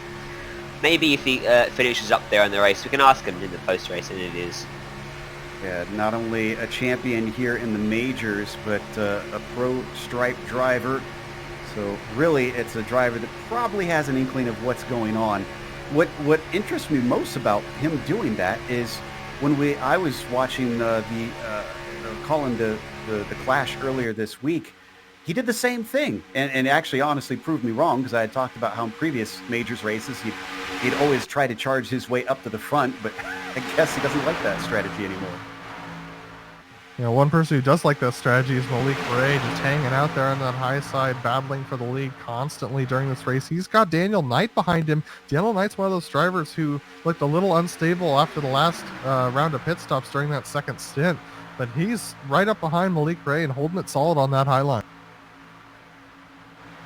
So So he's going to lead this time through. Mark Antonio, who is in that 870 on the low line, is finally getting his time in the spotlight. That's Daniel Knight there giving, whoa, and down to the bottom goes Malik Ray. There we go.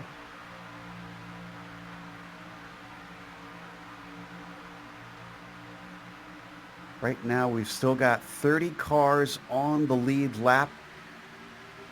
On lap 79, getting ready to head into lap 80 already as they come to the tri-oval once more. As we got another 3 wide situation here. Yeah, that's Daniel Knight, who got shoved out from the high side. He's deciding to drop back behind Blake Reynolds, and now we have a pass possibly for the lead. Dan Marcantonio has gone up to the high side as well, so a lot of things starting to happen here at lap 80. Behind them from Austin Espedy in 11th. It's nearly half a second down to Steve Driscoll, but he's starting doing this back in the other pack as well before this last set of stops. The 51 just kind of hovers at this half second. Doesn't seem all that interested in getting with the group, although he's closing in right now. We don't see it on screen. The 51 is... Sorry, Joe, but there's a craziness going on in 15th position right now. Tony Ball, Wade Hayes, Kevin Hill, David Hall, they're all almost 3 wide they were for this position. This is kind of a third pack that's going on back there, about 6 seconds off the lead. So we've really split up this field at this point, Joe, and these drivers are really trying to vie for those positions. We'll keep They're watching quite this. slow as well. And you said it was 6 seconds. It jumped up to 7.3 seconds between the previous lap and the next one. Only a 47-second lap time for some of these drivers. So if they continue to fight like this as well, they're going to lose a fair chunk of time to the race leaders. Ryan Bueller's back here too. Yeah, quite a few names that we recognize are back there. Wade Hayes, Travis Warling, Lionel Callisto, Matthew Thunhorst. These are all drivers that are challenging for the championship and have previously been in top 10s over the course of the years, and they're back there in that second pack off the lead pack. Looks like it's calmed down slightly here in this group as they get those 2 lines kind of sorted out. Hayes on the high side in that number 33, though, doesn't seem to be getting that upper line working all that well. He's going to get a little help, as that's Tony Ball, who decides he doesn't want to be up there. Oh, but that is a flashing car. Internet connection for the 2 of Lionel Callisto going out a little bit for a moment.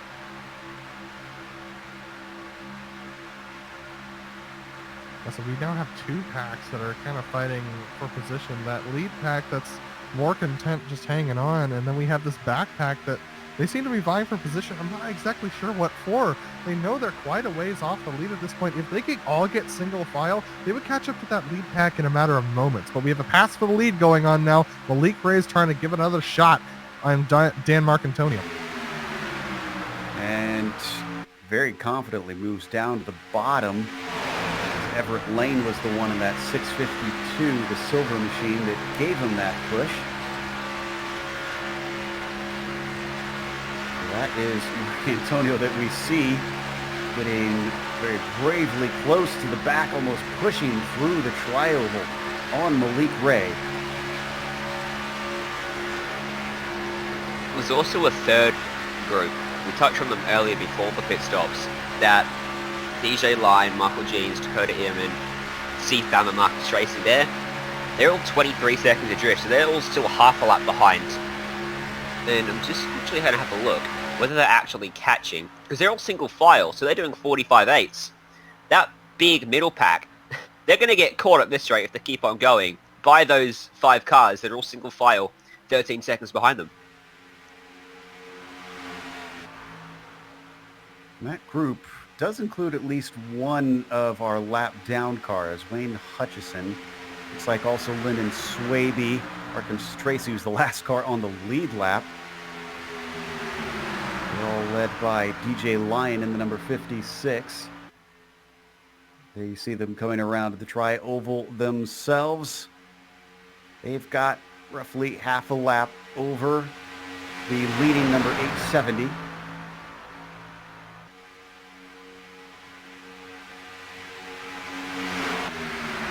Back to those leaders. Malik Ray following Mark Antonio this time as they've swapped around. And Josh Cully back there still looking for that lucky dog. We ride on board with Morley. Ooh. Morley getting extremely tight off of the corner. That was a sketchy moment. All of us in the booth. Ooh, we get that one. The synchronization was amazing. Morley's going to get in line just behind Lane. Driver's starting to head low though, and we're not anywhere near pit stops now. I think they might just be getting tired, Joe. I mean, we've been going almost 90 laps under green, a couple of green flag pit stops. These drivers have not had a chance to have a break, and that means that everyone one person who's not going to go low is Malik Ray. He wants to take that lead again from Dan Marcantonio. These guys have been swapping a lot since the pit stop. He's gonna get a little bit of a shove there, but he starts to run out of steam once they hit 1 and 2. That's once again Lane, and Lane seems to be another one. You talk about making mental notes on who you want to partner up with. I feel like Everett Lane has been pretty successful at giving his partner some speed. He's been slowly working his way up through the field. He started 9th. He's been hovering around the top 10. Before that last pit stop phase, he was around 8th or 6th. And now he's up here in the front 2 rows doing a fantastic job of slowly working his way into a good spot. And Malik Ray, I think we're pretty happy to have him behind him at the moment. Josh Cully, he is that first car at answer. He's in prime spot for the lucky dog here, because Lyndon Swaby is all the way back with that final group of cars. So Josh Cully just needs to make sure that if a caution comes out and it occurs somewhere around him, he doesn't get involved in it, so he can get that lucky dog. Malik Ray ducks down low in front of Mark Antonio. That's been a sight we've seen multiple times, even just since the last pit stops, not just this race itself. And then I'm guessing he's going to get shuffled back once again, eventually. And try to get back up to the front as we now head into lap 89.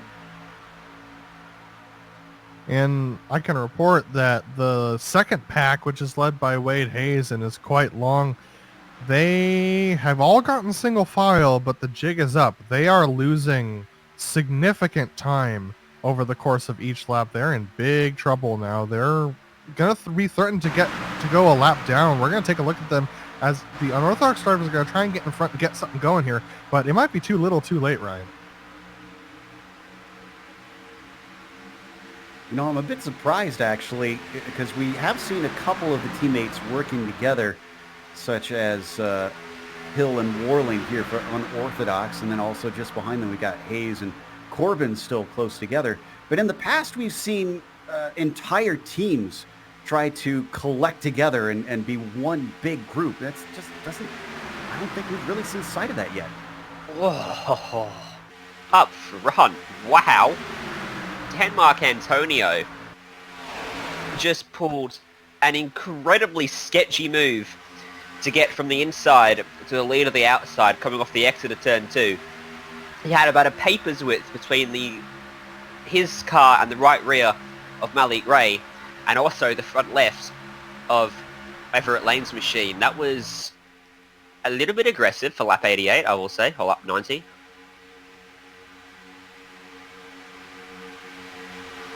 Yeah, there is, as long as this, as we've been going, we still have more than half the race left to go.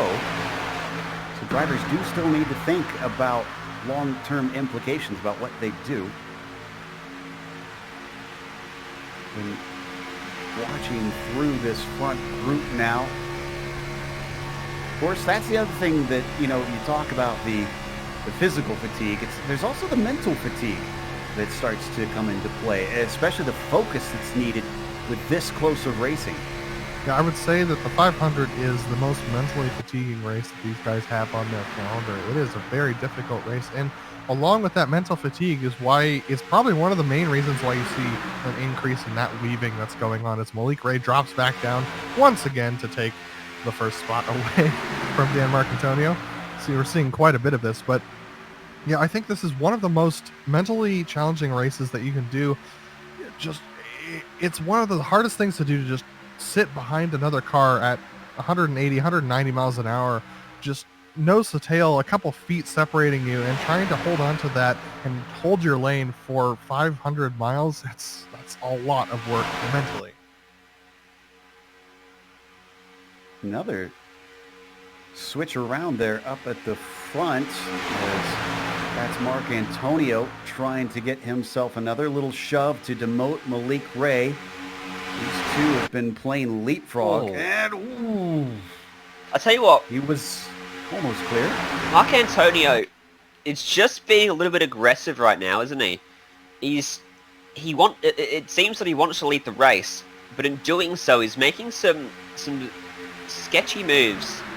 And I think these drivers around him, Malik Ray, Everett Lane, Josh Cully, they're all going to be taking notice to that and bookmarking it for the end of the race. Yeah, and if I was Malik Ray, I'd just say, you know what, if you want it that bad, you take it for now, because it's not going to matter once we get to the end. I'm going to pass you anyway. And I'd just let him sit up there. If that's where he wants to be and he's not wrecking me doing it, then, just let him be. So far, he's content to sit here for at least this lap. Of course, riding as close as he is, he does have to be concerned about the temperatures of that car. Not really got a threat from behind. It's Josh Cully, the lap down car, behind him right now. And, well, it's Jimbo Pfeiffer actually behind Josh Cully. Now, this could get interesting, because this is, again, a battle for the lucky dog. Or actually, no, Jimbo Pfeiffer went 2 laps down. When did that happen? Must have been in the pit stop days. Must have missed that one, but yeah. Indeed. Oh. So that is bad news for him. Good news, of course, for Josh Cully, of course, since that makes life a lot easier. Got one car up on the high side. That's Lane. A lot of everybody down at the bottom, though. This is the most single file we've seen it without pit stops being a part of it. All race long, actually. Pit stop should be, I think, about 10 or so laps away, too.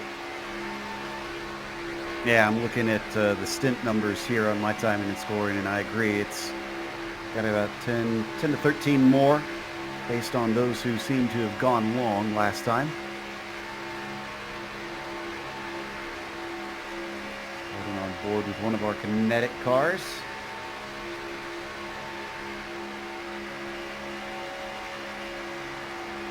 I think with how calm things are getting, now's probably a good time for us to take a little bit of a break.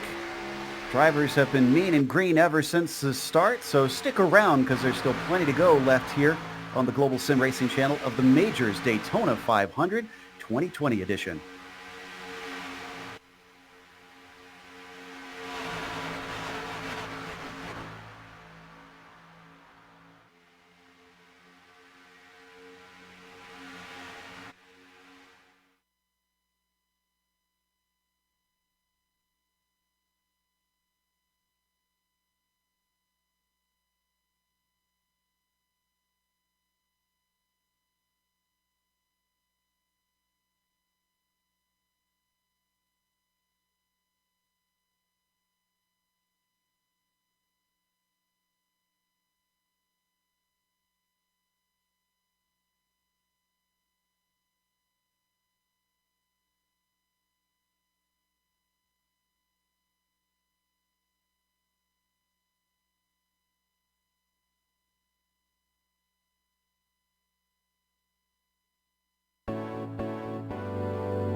Welcome back to Daytona International Speedway. We are officially past halfway in the Daytona 500 for the majors.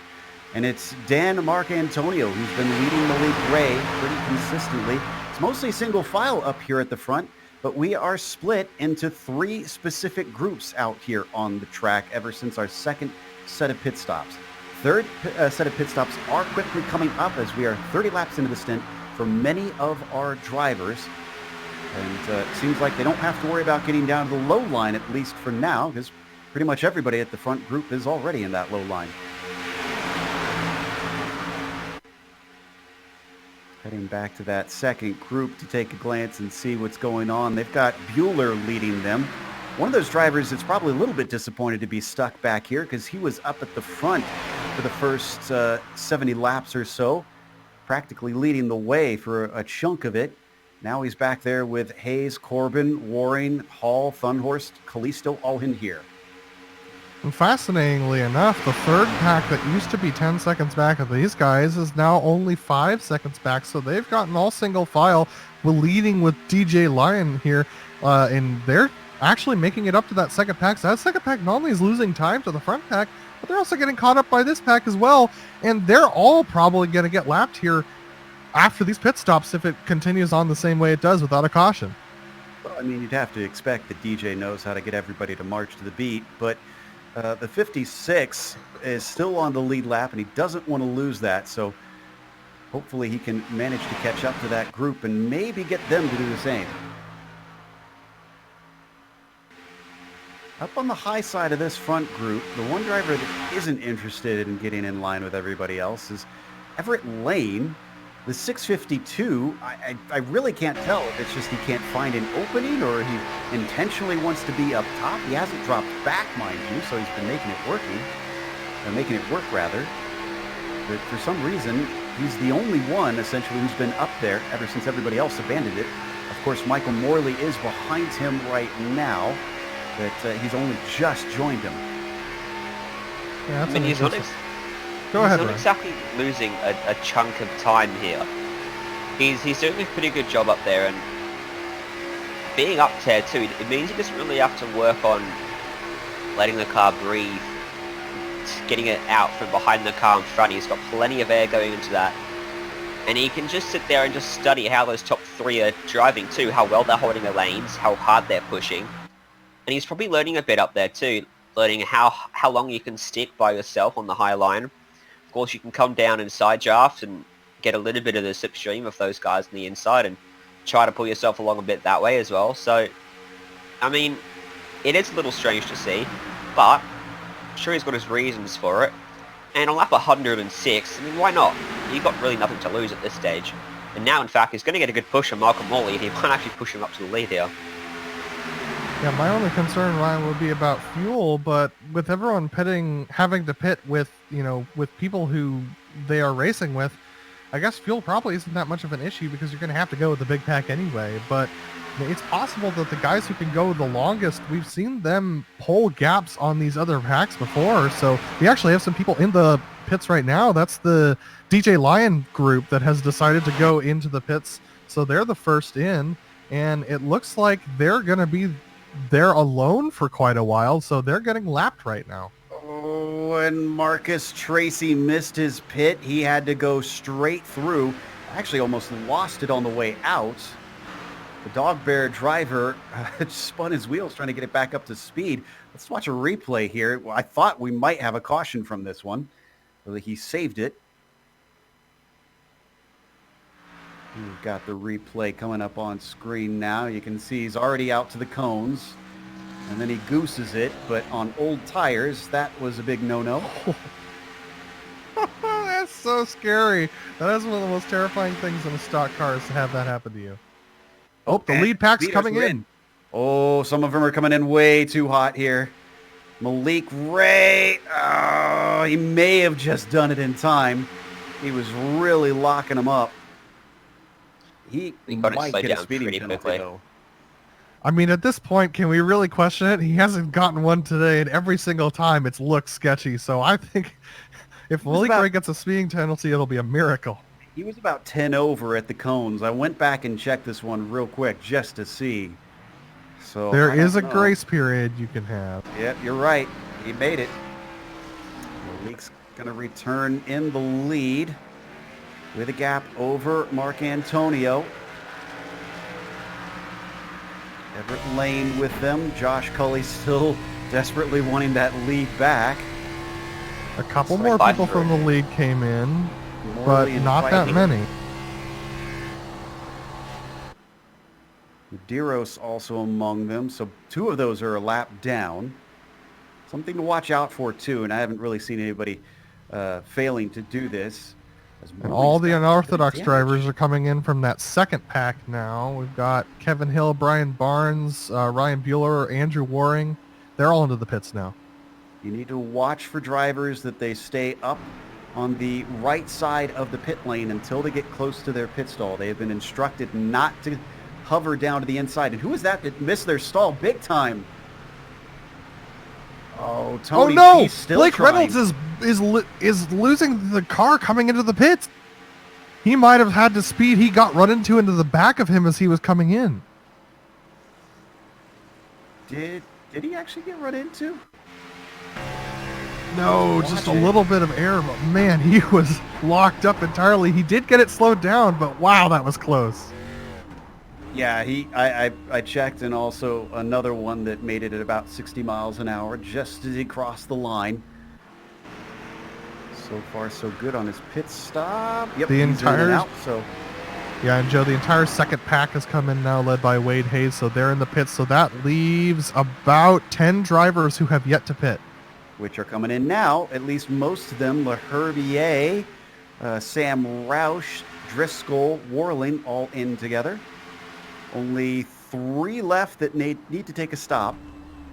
The same 3 as last time. Kristen Challoner, Jake Bryan, and Liam Quinn. Was Challoner one of the last ones last time? I thought that it was Quinn and someone else that had managed to make it to 38 laps. But regardless, yeah, this is a wonderfully long stint for the 37, the 38, and the 24. The Herbier taking tires, interesting. He took tires with the rest of that group, so it looks like everyone's decided to take tires this time around as well. Herbier at the front of the group coming back out. And here comes the last of them, a little bit more orderly among these drivers. Where is our front group? I'm expecting Malik Ray, who's actually got, oh my goodness, as we're riding on board with one of our kinetic drivers, Malik Ray is leading the way now. Well, And will there's lead Mark the way because he needs to catch. And there's Mark Antonio on the high side. This just looks like we just did a cut and paste from about 20 laps ago. These guys still side by side for the provisional lead. Challoner's out and going. He's going to get eaten up here because they're coming along, and usually you need to be up to speed by the backstretch. Yeah, I think he's going to lose his lead draft here. Just trying to have a look. Yeah, there's Vincent no way. LaHerbier might be who we picks up with here. That little second group of cars, which will become about 6 or 7 strong, as they all sort to edge in. Jake Bryan's so far off the pace. I don't know if you'll be able to pick it up. I think Challoner and Liam Quinn will definitely slot in with those guys though. Well, LaHerbier is a kinetic teammate, so he should slot in behind Quinn and Challoner, and they might be able to get up to the back of this pack, towing Samuel Roush with them, but I think they've dropped Jake Bryan. He's going to have to get on board with Travis Warling and Steve Driscoll in order to make that work for him. So here's your top group then, at least drivers on the lead lap. Mark Antonio, Lane, Ray, Morley, Reynolds, Knight, and Espedy. So 7 drivers up there fighting for the lead, and we have 1 lapped car, which is Jimbo Pfeiffer. Actually, is Cully still in there? No, he's not. Ooh. Cully is lead. Oh, Pfeiffer! Oh, that was so close to a caution there. He got that thing right out sideways on the apron. I think he Got to had get help. a replay up of that. That Yeah. was, yeah, I think he did. That was very close. Gonna watch the replay here. Everett Lane was the one that got into his side. I don't know if his spotters told him he was clear. You're gonna see him come down on him. Oh, and that was right in front of Blake Reynolds as well, who saw the whole thing happen. Wow, that was sketchy. There's one thing that you don't want to do, as we are going to watch from Blake's perspective, is be a lap down car and take out a bunch of the leaders. It happened in I don't think International. you could blame the double O hot. Who was the poor soul that did that, Ryan? I won't name and shame him, but it was a case of the lapped car did not go to the high side when the leaders came around the lap, and I don't think I need to tell you it doesn't end well. There's a reason they're all told to stay to the high side, because it's very easy for the leaders to get around. If you catch a lapped car and they're on the inside line, you've got to funnel 2 to 3 lanes around him, and it is extremely, almost impossible to do really cleanly. Is this second pack catching up here? I think it is. Yes, it is indeed. That's Challoner coming along with Liam Quinn. Also looks like Vincent Laherbier in there, Roush, Ehrman. Yeah, so, and Jake Bryan managed to climb onto the back of them as well. So, wow, impressive stuff from these guys. They took that longer pit stop, and that means that they're better to go for fuel towards the end of this race, and they're still in that lead pack. I think a lot of that had to do with the fact that the pack got broken up by Jimbo Pfeiffer and his slide, and that ended up slowing up that front pack, allowing them to catch up, but here they are in a good position. The laps on the stints are starting to separate more and more. As I look through my time and in scoring, I see names like Jake Bryan, who's only been out for 4 laps, compared to Mark Antonio, who's been out there for 9 laps. So this could definitely come into play if we stay green like we have been since the very start. I've got to say, I'm actually quite impressed with how in touch front 15 cars, how big the leading pack is after 3 green flag stops. You normally see the whole field start to string out a little bit when you get green flag stops, but so competitive this split is that no one can get away from anyone. And there's a big second pack too that are 23 seconds off, but I don't think they'll be in too much danger of going a lap down. They are half a lap back, but there's so many of them. All they need to do is just sort themselves out, and they'll probably start to catch these guys at the front. That Swaby you see up there on that third lane, the number 100, just letting everybody go another lap by. I feel like we've discussed this statistic before. My director might be able to inform me. When was the last time we had a completely green super speedway race in NASCAR? It's obviously before the segment racing. I think I might have distracted our director there, so this might have been a bad idea. As Malik Ray is going to jump up to the high side now and use a little bit of a push from Lane, who's been doing that quite a bit tonight. Yeah, definitely. These two have been swapping positions for most of this race, and they have led a significant portion of the laps today. I don't have that statistic right next to me, but I would expect that those two are going to be there. It's going to be tight between both of them for most laps led if they continue on this way. Luke Ray certainly seems like one of the ones to beat. I'm starting to think that Lane has something up his sleeve as well. Even though he's been mostly pushing people up to the front, he clearly is comfortable up here. He hasn't really been falling back. He was the only one willing to try and stay on the high line while everybody else ducked low. So they've got more lap traffic down there. You can see in the foreground, that's going to be Steve Bammer. And we have one driver who's in deep trouble of possibly going off the lead lap. This is Matthew Thunhorst, who had a bad pit sequence. He was not that long in the pits, but he's just been in trouble. He's down in the 26th position, and it has one person for our teammate, and that is Eddie Hawks, a Kinetic driver, and he's trying to hold on to the lead lap. These lead drivers are going to catch him in a couple of laps time though, so our last year's champion threatening to go a lap down now. Just making their way by Steve Bammer to get that car nice and close to that wall, and they all got by relatively easily there. I'm just watching Samuel Roush, second in line on the high side. He's spending a lot of time tucked right up under that rear spoiler of Everett Lane, doing a good job of pushing him. I reckon that high line's got a good chance here of getting someone clear of Malik Gray on the inside. Just doing a little bit of quick snooping myself, and it looks like it's been about 18 years, I think, since the last fully green flag race. I don't know if it was a super speedway one. Couldn't quite get that deep into it, but as once again Malik Ray takes the lead over. This time behind him, Mark Antonio going to give a little push. Let's see if he can duck up in front of Lane. And if he does choose to, he's fully clear. Nope, he's going to stay with it, just kind of hovering half a lane, and now he jumps up ahead. Look at the run Blake Reynolds has got, third on the inside now.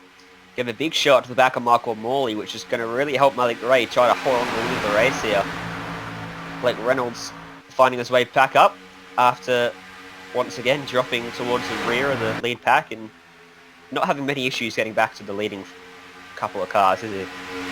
Those are two of our black stripe drivers, and with Reynolds deciding now is about the time to start going, let's also think about Challoner here, who's starting to climb his way forward. I just want to report we had an interesting development. Andrew Waring has come to the pits from the 20th position, so he's in the pits. That's interesting, as we're on board with Christian Challoner, who's up there battling in that lead pack. Andrew Waring into the pits for a very fascinating pit stop, so we'll need to find out why he did that. I'll take a look at it. Just trying to do the quick math to see if that is exactly one pit stop away from here. He needs, well, actually, I think it'd be two. Yeah, two pit stops away. But he's all alone, so really, I don't know about this strategy call. Well, we talked about it in the break, and we came to the conclusion that, I mean, you could try it, but if you did, you'd need to be coming with a lot of cars, and so it'll really only work for people that are in big teams as, 4, 5, 6 drivers. Otherwise, you're going to go a lap down, and it's not going to be worth it, really.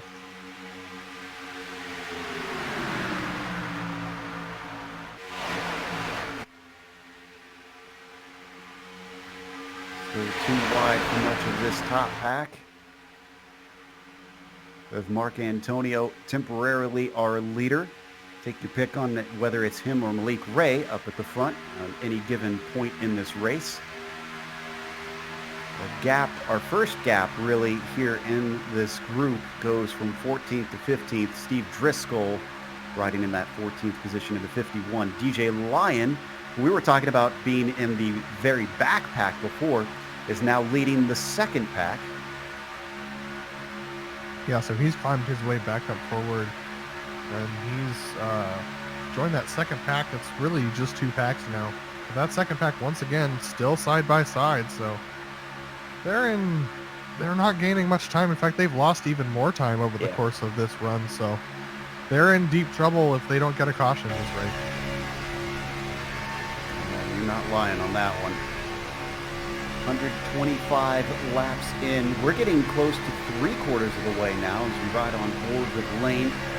At least briefly has a clear windscreen.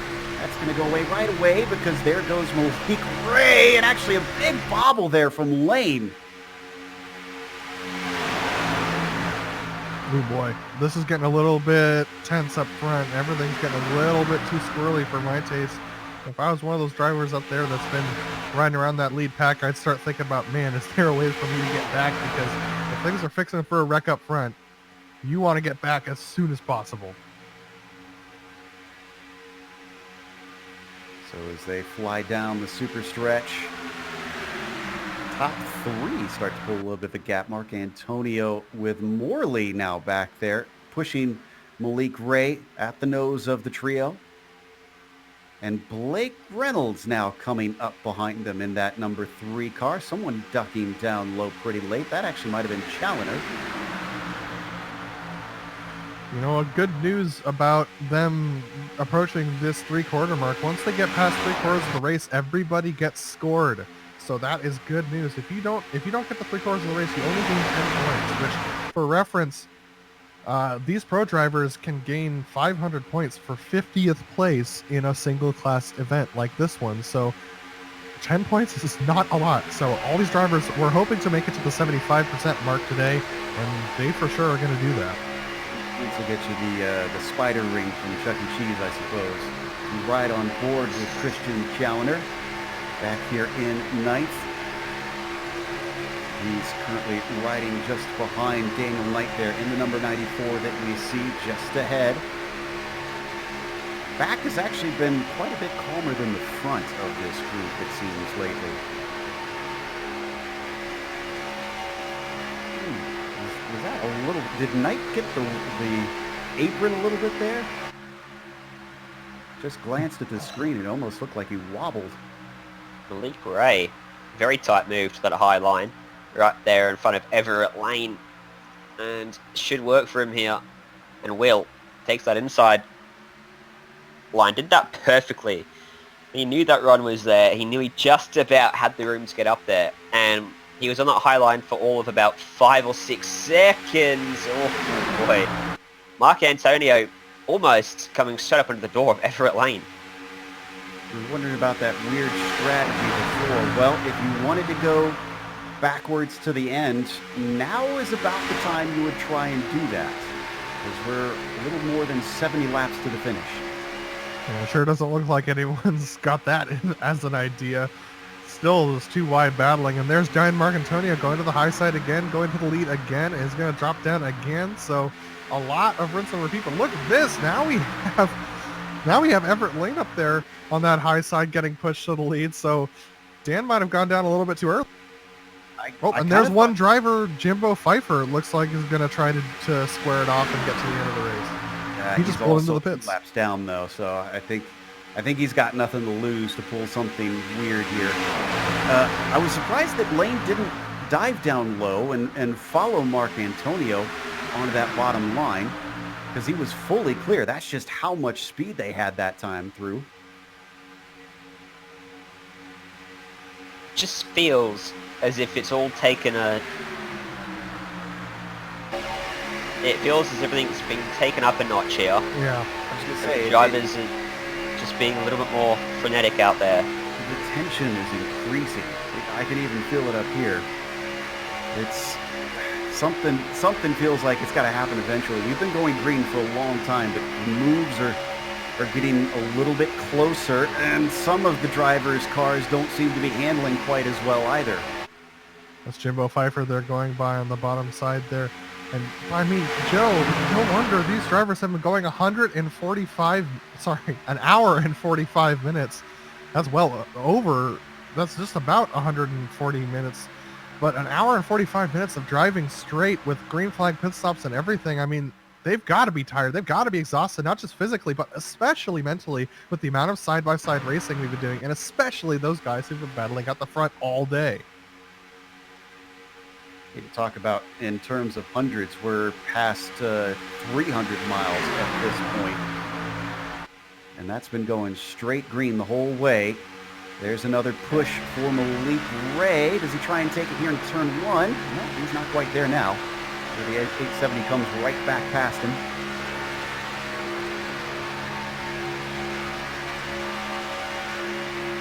You know, while this group has been mainly double file lately, and looking back at DJ Lyon, they are all single file down there.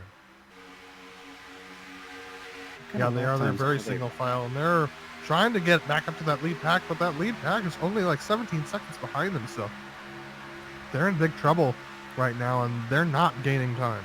They're still losing time. It's about a half second slower each lap. So the lead, despite pushing a bigger hole in the air, are not that much slower. In fact, definitely not slower, obviously, than that second group. Poor champion Thunhorst has got himself ready to go a lap down. He's riding behind Eddie Hawks, our pole sitter. Two very disappointing races for two very fast drivers.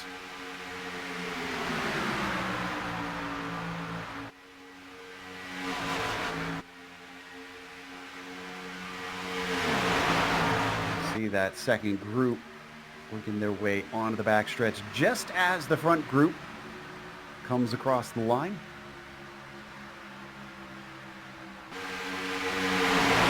On lap 27 for Mark Antonio, who has the most laps of anybody in this front group. He has about maybe 5-6 more laps before we expect him in. Yeah, and Joe, this is where I'm going to expect to see some of these pit strategies start to really separate. We're going to see some guys come in 3, 4, maybe even 5 laps earlier than some other guys, and that's when these groups are going to start separating even more. So if we don't get a caution on this next pit cycle, things are going to get really fascinating when it comes to strategy. The sun's really starting to set as well as the shadows continue to get longer here, Ryan. It just feels as if all these guys at the front sort of just checked themselves a bit and realised they were racing a little bit hard, considering there's still well over 50 laps to go. And it settled down just a tad for now. And in a few laps' time, we're going to start seeing everyone start to filter to the inside and get ready for another round of pit stops. And yeah, it'll be interesting to see how the strategies play out here, because a lot of the smart drivers out there will be trying to work it backwards to figure out which lap will be the first lap they can pit and then make it home to the end. We'll have to make 2 pit stops from here though, of course, so if you pit at a moment where a full tank of fuel will take you to that lap, that's what a few of these drivers should be gunning for. Speaking of smart drivers, I'm looking back, Herbier, Warling, and Driscoll. These are the 3 that have been hovering at the end of the lead pack, and very much intentionally so, leaving a gap, staying with them, keeping the air clean on the front so that they can keep the car cool, but also not losing touch with them. We haven't really seen what they've got hidden up their sleeve. I have to wonder if the likes of the 51 and the 90, especially in that unorthodox team, are hiding a pretty quick car. Oh, we will definitely see these drivers up towards the front of the pack by the time this race is over. And I expect them to start heading that direction after this next pit stop. And the drivers that I'm keeping my eye on are actually Christian Challoner is one of them. Jake Bryan is another one. Liam Quinn. These drivers are the ones who pitted the latest out of all these drivers, and they're still in this lead pack. Remember, they went around one other time after the rest of the pack came in, and they were able to catch up to this lead pack. So they're in great position as far as fuel is concerned. They've got another lap of fuel in the tank. And remember, these drivers have to set up for 3 green-white checker possibilities here. So even though it's been green up to this point, you still have to make sure you have enough fuel for those laps. And we should note that the international region and the European region both used up a green-white checkered attempt, so the way this round has been going across the regions, you'd have to almost prepare yourself to see that again. I think I'm in agreement with Ryan there. It's going to get a little bit more crazy towards the end. The only way that they can avoid that is if they manage not to wreck until that white flag lap, in which case a caution cannot come out. This lane holds that high side. Mark Antonio hasn't really been able to get himself up in front of him lately. It's been Malik Ray who's been taking the point for a couple laps now, I think. As they start to catch some lap traffic, the temperature has gone almost 20 degrees down since the drop of the green. 81 degrees Fahrenheit on the track surface. The winds have mercifully stayed pretty consistent, just hovering at about 8 to 10 miles an hour most of the day. Yeah, in the European region, they had winds up to 13 miles an hour, and that was blowing the cars around coming off the turn 2. So this is a lot more comfortable driving for these drivers at just under 10 miles an hour. Lap 33 now for our drivers who've been out for the longest. However, for those drivers, Mark Antonio being one of them, DJ Lyon, Michael Jeans, they should be able to get to the end pretty easily with this and one more stop, even if they stop now. See from Jeans' perspective, he's pushing DJ Lyon. With takers up at the front group as we watch this.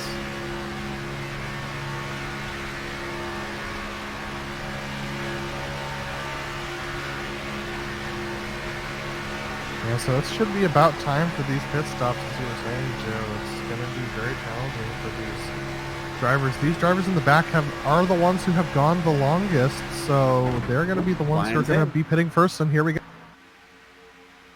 Yep, Lyon, and it looks like Jeans, Barnes, as Marcus Tracy has trouble getting it slowed up. It does manage to do so. See if anybody misses their pit stall, though.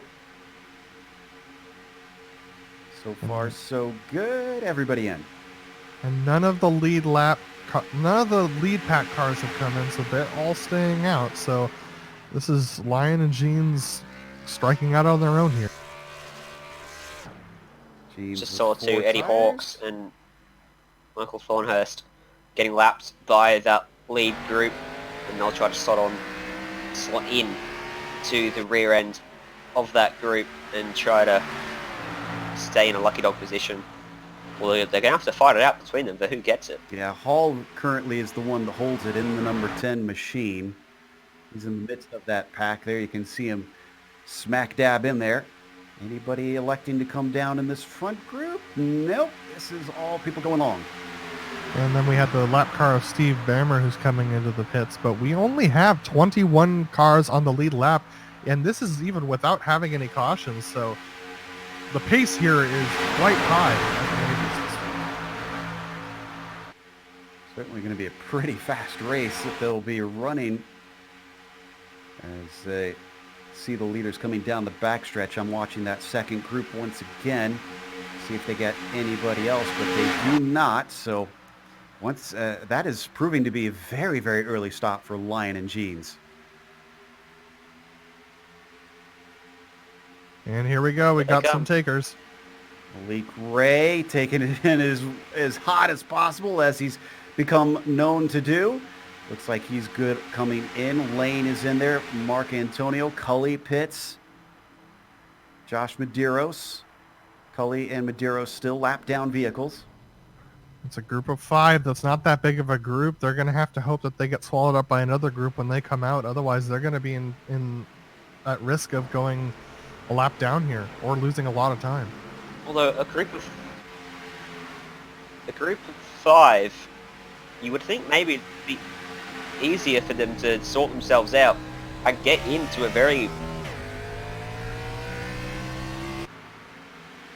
Oh, here we go. More coming in now. Just a couple more drivers coming in. That's Steve Driscoll. Sorry, that's Michael Morley coming into the pits, as well as Matthew Thunderhurst. 50.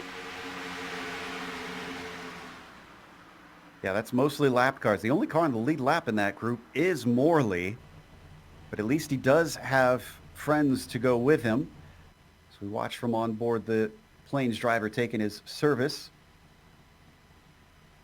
This means Blake Reynolds now takes the point up at the front. He's got Roush, Bryan, Challoner, Knight, Espedy, Quinn, all yet to stop. Oh, Quinn is not going to be coming in. Of course, they have been known to be going long lately. And Herbier. See one more ducking down. That's Hall. And Hall's all by himself. Ooh. Wasn't Hall one of the first ones to pit? Actually, I think that's a good point. Well, regardless, he had no friends that time through, and that did not prove to go well for other drivers. As we watch from on board a few of our leaders here, Jake Bryan, third in line.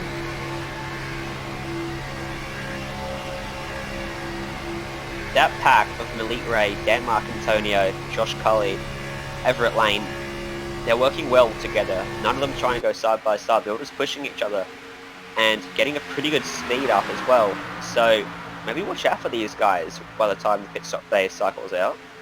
Warling comes in. Espedy is in. Reynolds, Daniel Knight, Samuel Roush, Adam Halleck. A lot of drivers in. See Reynolds, 4 a pack tires of- and fuel. It's a pack of 5 that's left out, but they've got some lap cars in there to help their speed, so this is Liam Quinn, Vincent Leherbier, Jake Bryan, and Christian Challoner who are left out, and they should be coming in either this time or next. Lap 36 for a few of them. It looks like Leherbier and Driscoll coming in together. This is an odd pairing. A unorthodox car and a kinetic car joining hands to try and make a little bit of a duo and get back out there with some speed. So once again, we have a pack of 3 leading the race. Jake Bryan, Christian Challoner, and Liam Quinn. They're going to be the last to pit. There's Steve Driscoll going up on jacks, getting some tires. Vincent Leherbier as well. So they've definitely coordinated as far as what they're grabbing so that they can make sure to get out together and have a draft pack. Yep, returning to the track right with one another, so no having to slow up to get the other car to suck up to, but our leaders are in as Challoner comes down very, very quickly, but in a very controlled manner, showing that experience once again in the 37. Bryan and Quinn, the other 2 going with him. These were our last pitters last time as well. So checking where Malik Ray is. Yep, they're just going by Driscoll now, as well as Leherbier. So that will return Malik probably up to the front, depending on what kind of stop we see for Challoner, Bryan, and Quinn. Ooh, who was that jumping up to the high side there before we cut away? That's Marcantonio. And then jumping back down low. Challoner, Bryan, Quinn, all getting up to speed. But Marcantonio and crew should catch up with them pretty easily. They're not going to lose much time this time, though, Joe. They're quite a bit at speed. It's going to slow the other group down. And they're going to catch him in the corner, which is going to make it that little bit hairier. Going to go around the 24, but he's already pretty well up to pace here with a full lap underneath him. And Christian actually with a big gap has the lead, but this is not good because he's by himself. He's going to get run over here. We'll see. He's got a pretty good head of steam, and with this group as unorganized as they are behind him, they're not gaining on him as quickly as they normally would. So Christian's going to be right up there at the front by the time this little... All right, Marcantonio and Malik Ray working together to try and run him down. And they're going to jump up to the high side. So indeed, the 37 is going to get past. But will anybody decide to hook up with him that are behind those 2?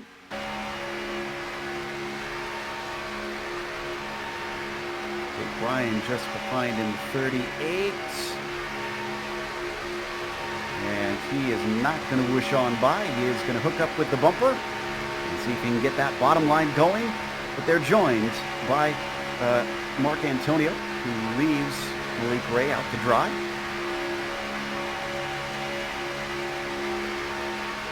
So this is interesting. We've got our first incident of having a major lap pack. This is Jimbo Pfeiffer, Marcus Tracy, Andrew Waring, and Adam Halleck who are all going to get past here. It's going to be 3 wide with Malik Ray and Eric and Everett Lane rather on the high side. So things are going to start to get spicy here. They're going to squeak through.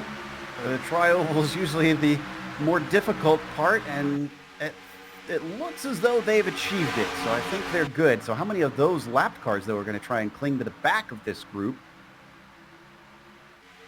Interestingly, Josh Cully has come back to be our driver with the lucky dog currently. 24th. We are He's now that. past 3/4 of the way through this race. He's the fourth in line on the high side, the white and blue striped 388 car. He's our current car battling for the lucky dog spot in the lead. That major second pack is only 9 seconds in front of the leaders now, so you got to see when they get caught. It seems like that's going to be a big shake-up too, because that's a lot of people to get by, and a lot of cars that are going to try to stop themselves into the lead pack, and then we're going to have a titanic battle on for one single lucky dog spot of, you know, about 13, 14 cars, all completely up to speed. If we get a caution. Yeah, if we haven't had one. Yeah, but they're going to try to get that lucky dog spot, hoping that there is going to be a caution though. And there's Blake once again Reynolds. on the third line. He's going to do the same thing again. He's going to drop to the back. It's worked for him every single time at this point, and they still, I believe, need one more pit stop before they can. Yeah. And my goodness, the disparity between how many laps people will have on this stint is quite big. We have Malik Ray and Dan Marcantonio with 10 and 11, and then Christian Challoner with only 5 laps. So that might come back to be the deciding factor as we get to the end of this race. Thinking maybe someone will not take tires and just get a splash of fuel and go. Well, they'll need a pack to do it with, so they're going to have to make sure that they link up with their other 5 and 7 lap compatriots to make sure that they are able to have a quick draft pack when they exit the pits. 155 now. Your front group of drivers on the lead lap are Mark Antonio, Ray, Lane, Challoner, Knight, Bryan, Reynolds, Roush, Quinn, LaHerbier, Driscoll, and Morley. Is Morley? Yeah, Morley is well behind them, about 7.5 seconds back. That second pack is single file. Got a lot of lapped cars mixed in there. I see Hall, Bamber, Ehrman all lapped down. Espidy's on the lead lap. Funhorst a lap down. Eddie Hawks a lap down. And Jonathan Medeiros. So I think only 3 cars on the lead lap in that group.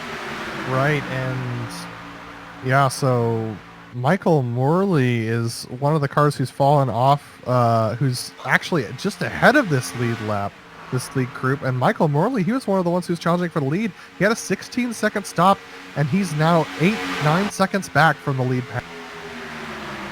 Malik Ray made an aggressive move to the outside in front of Christian Challoner, and he's going to make another one down to the inside to take that lead away from Mark Antonio. And once again, Malik Ray showing himself to be extremely good at finding the right time to jump up high, spend about 5 or 6 seconds up there, and then take the lead and go back down to the inside. Prefers a shorter line around the track. Malik Ray is one of the ones that was in on a much shorter stop. He's on a 13-lap stint right now. Compare that with 14 on Mark Antonio. And guys, this is the quickest pace we've seen all day from this lead pack. They're hitting 201, 202 on the straights. Oh, Malik Ray almost getting turned by Mark Antonio. This might cause a caution. No, everyone is able to hang on to it. Impressive stuff from these drivers. Wow, what a save. Does send them 3 wide for a moment. Everybody scatters, but despite a little bit of a hairy instance, it seems to have sorted itself out, maybe, as someone else gets loose. That was Daniel Knight back there, nearly going into the hospital wobble on the outside of 4. And they're still pretty loose there. Quite a few drivers having troubles coming off the corners. That was Ryan's coming straight off the corner as well. This is, man, these cars are not handling well. If you're banking on a caution, it's looking as likely as ever now. So after all that, somehow Christian Challoner remains at the front with Everett Lane. Samuel Roush has cropped up into the second car on the outside. And those guys that were sitting at the front for so long, Malik Ray, Mark Antonio, now 3rd and 4th cars in line on the inside. So they've got a bit of work to do. They haven't really had to do all race long. They've been at the front all day. Yeah, this will be fascinating to watch because we've seen Reynolds do this a lot. We've seen Challoner be back there, but not so much Ray and Mark Antonio. Oh, they're getting awful wobbly coming into the corner now. Yeah, so... Ryan just about ran into the 3. And Joe, this is the first time a lot of these guys have had different dance partners all day, believe it or not, because we've been green for over 2 hours now. A lot of these drivers have driven with nose line astern to the same drivers all day, and now we're starting to get some shakeups, and that might be what's upsetting people. People aren't quite used to how each other drives quite yet. And now they've got lap cars who are 2 wide ahead of them as well. Almost 3 wide, actually. They are 3 wide. Yeah. Oh boy. Oh boy. Oh, that's you guys that's not a good mix. Come on, come on. Oh, the boy. 4. Go below the line. Yeah, it gets down to the apron. That's good. And is able to keep it down there. Wow. Viola's going a lap down. He was at the front for so long on this one. And now he finds himself not even on the lead lap. I mean, big mix-up in the front. Look at that. Malik Ray's trying to go 3 wide. There's no room in there. There it is. It's the big one. It's going to take out a bunch of our front runners. They will have a spare car, but this is a big setback. Oh, my goodness. Took 160 laps, but our first caution finally came out. Let's take a look at the replay on this. This starts, I think, was it Brian? No, so it looks like it is Malik Ray who tries to split the middle between Lane and Brian. And Christian Challenger's the only one who made it out of that without damage. Did every single one of them back there take some? That was certainly one heck of a way to bring up the first caution. That was a massive incident. Yes, it all stemmed from Malik Ray trying to force it up the middle. There was no room, was there? Every single car got damage except for Christian Challenger. Watch this. Up the inside, up the middle comes Malik Ray. He's going to try and stick it out here and just makes a little bit of contact with everyone on the outside. And that sends everybody around. Christian Challenger drives away with it. Yeah, and even cars that are at the back, you can see there's an unorthodox car. I was watching them earlier. He gets it very slowed up, but unfortunately, everybody coming behind is still pretty much at speed, so he gets bopped into ever so slightly, so it's small damage, but... Michael Morley is the first car without damage on the lead lap, aside from Christian Challenger. Oh my goodness. Okay, this is Malik's perspective. He thinks he sees a gap. I probably wouldn't have felt the same, but there it goes. How bad a damage does he have, though? Does he keep it out of the wall? Yes, so he's not got that much damage, but I expect him to take... I don't know, do you take your fast repair in this situation? If you don't have that much damage, I probably wouldn't. I would say yes. Well, okay, and here's the other question. We have pit stops going on now. What are we? How many laps do we have left here? Oh boy. They're gonna be tight on fuel, but some of them might be able to make it.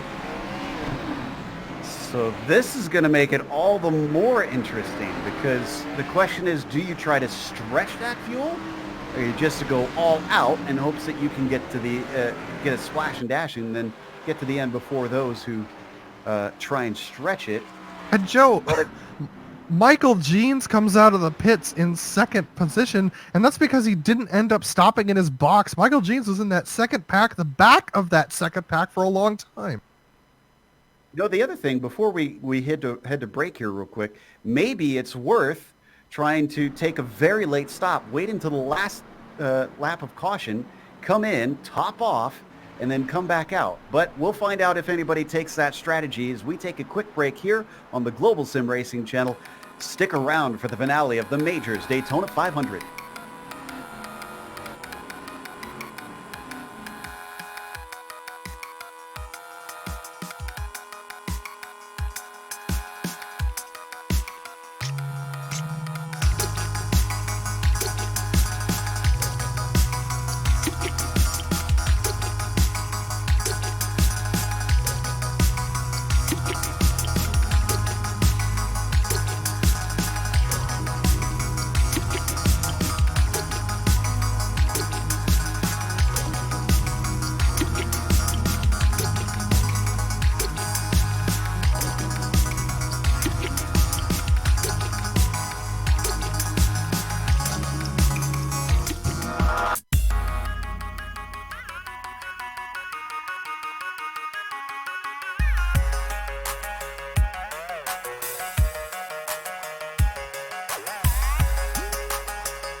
Welcome back to Daytona International Speedway. Your leader after our first caution 160 laps in is Christian Challoner.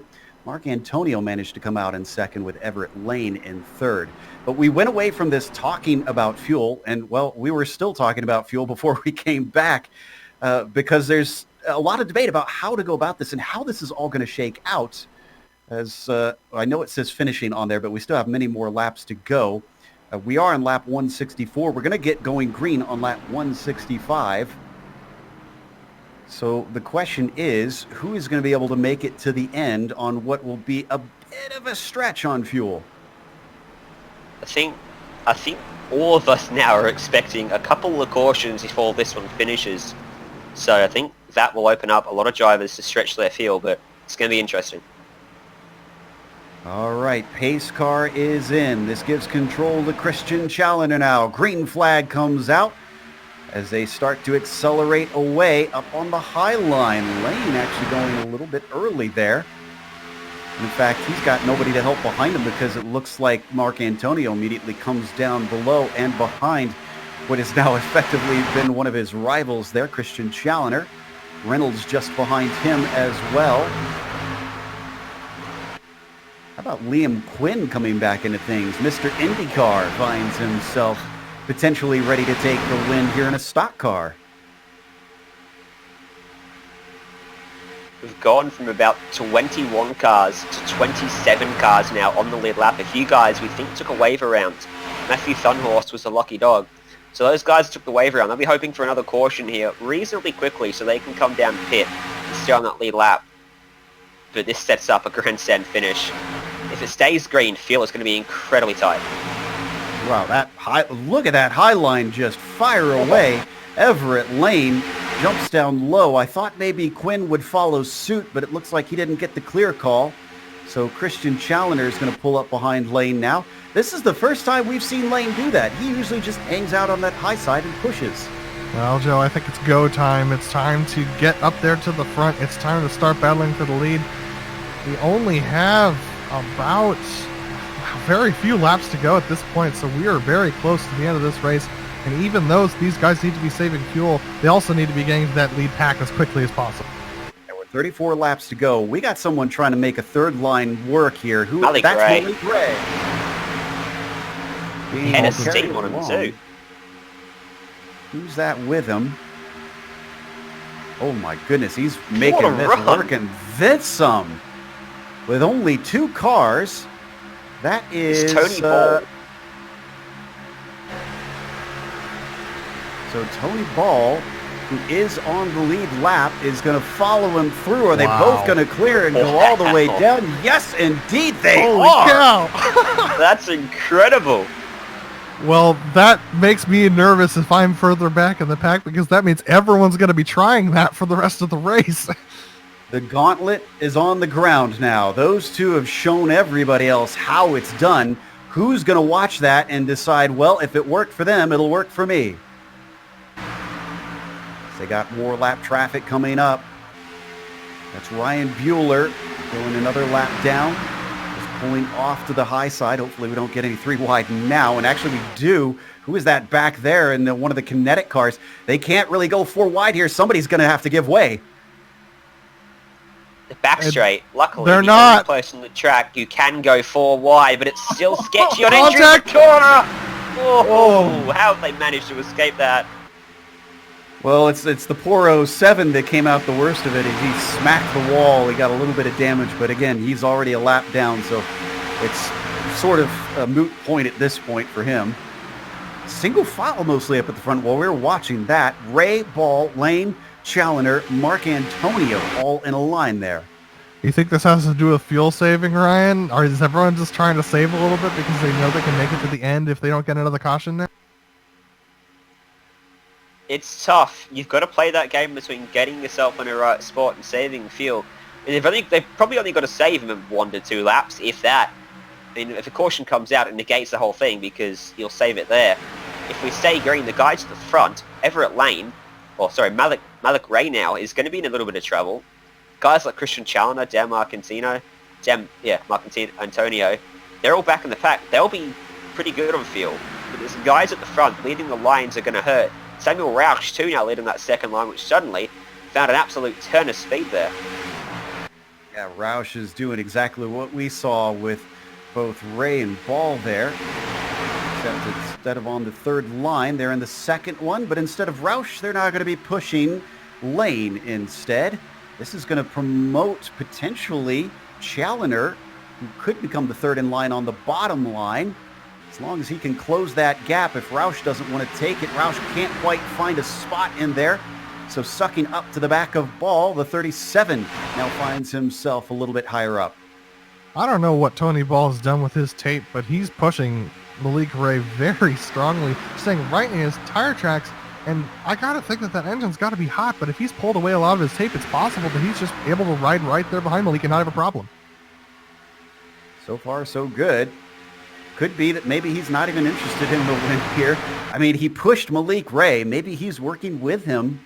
And he's basically the wingman for that number 653. We're now less than 30 laps to go.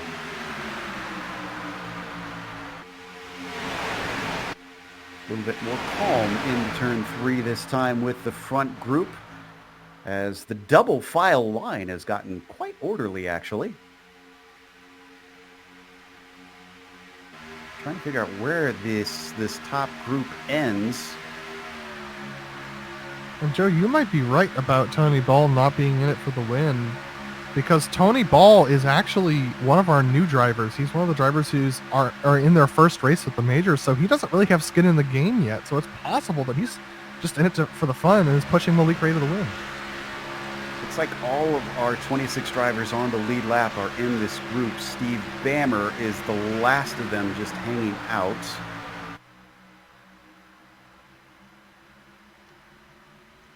Going backwards at a rate of knots is Malik Ray. I was looking through the back of the pack and I missed why exactly he jumped away. He chose that. He went up there himself. I think he's on the fuel strategy. Gotta be. There's no reason for him to give up that much position, that much track position here. And this late in the game, we've seen he can get it back pretty easily if he gets a friend with him, but, well, his friend is still up there. Tony Ball is facing off with Everett Lane on the high side in the 652.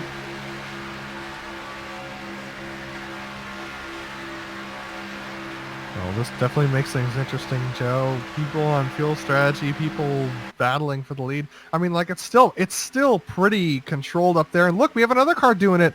That is Ball. That's Tony Ball, who's going to go to the high side and drop back as well. Going back with his friend, maybe? If he does, I would expect him to. Yeah. I mean, could they pull that third line move again? Would anyone dare try to block them and jump up before they get to the front? Yeah, we saw the different manufacturers doing this in the real life clash that just happened today as well, where drivers who are at the front who knew that they weren't able to get the fuel mileage were dropping to the back of the pack to try and save fuel. So that's what we're seeing here. This is Harry from onboard Tony Ball, though. That is some brave stuff. Look at he's squeezed between the other cars and that safer barrier, just threading the needle. That is confidence.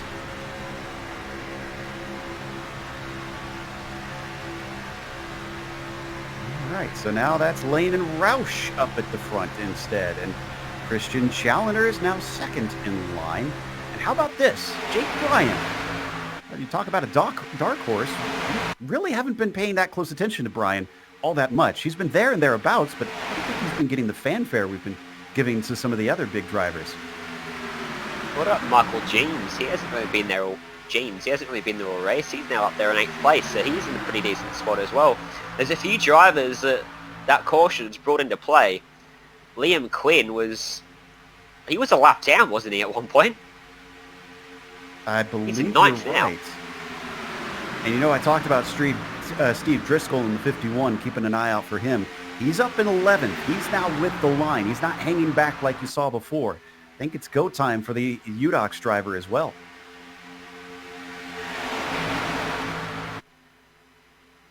Wow, big run up at the front for Lane, but that might come back to haunt him.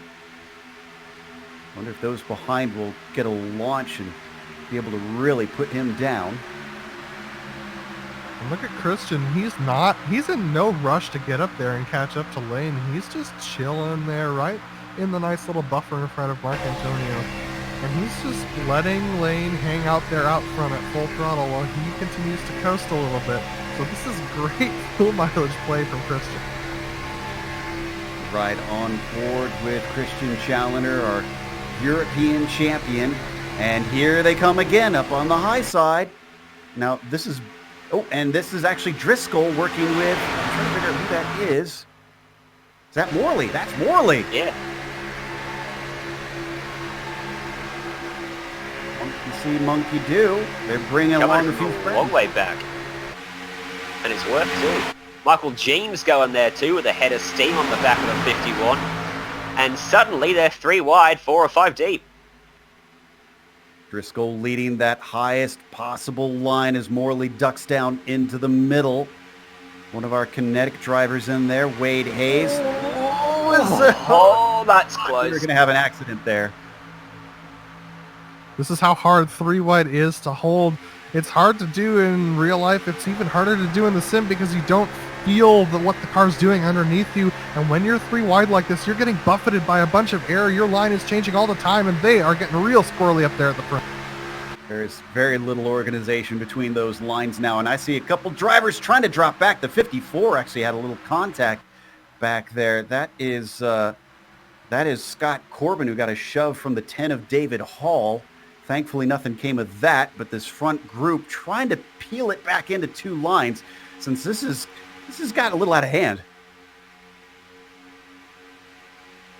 Yeah, but they're going to have to be careful, because if you try and peel it back into 2 lines too quickly, you end up taking gaps that are too small and end up wrecking again. And lots of these guys don't have spare cars anymore. As we said, Christian Challoner was the first car in that lead pack that didn't have to take a pit stop and likely a spare car. So a lot of these drivers, they're on their last car. They know that the stakes are as high as ever now.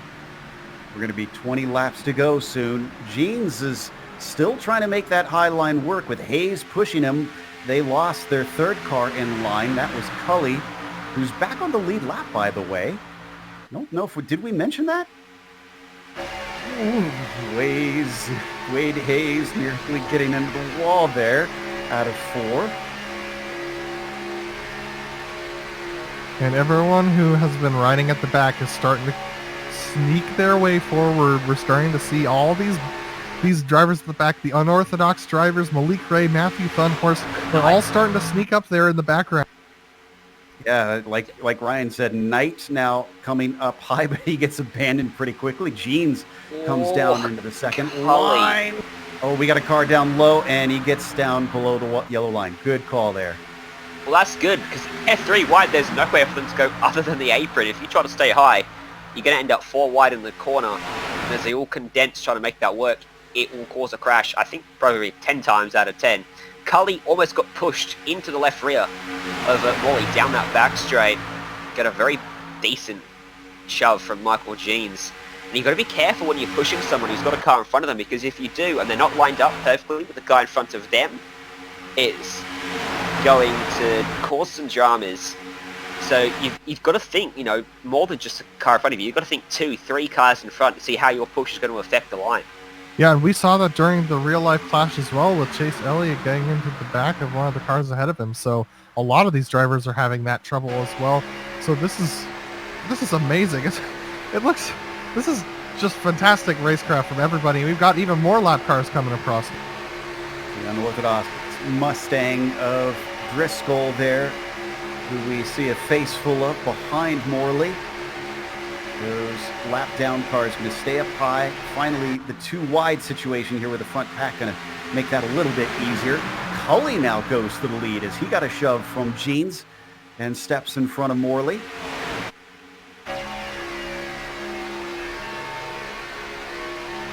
I am not that confident we're going to stay green come the 200th lap.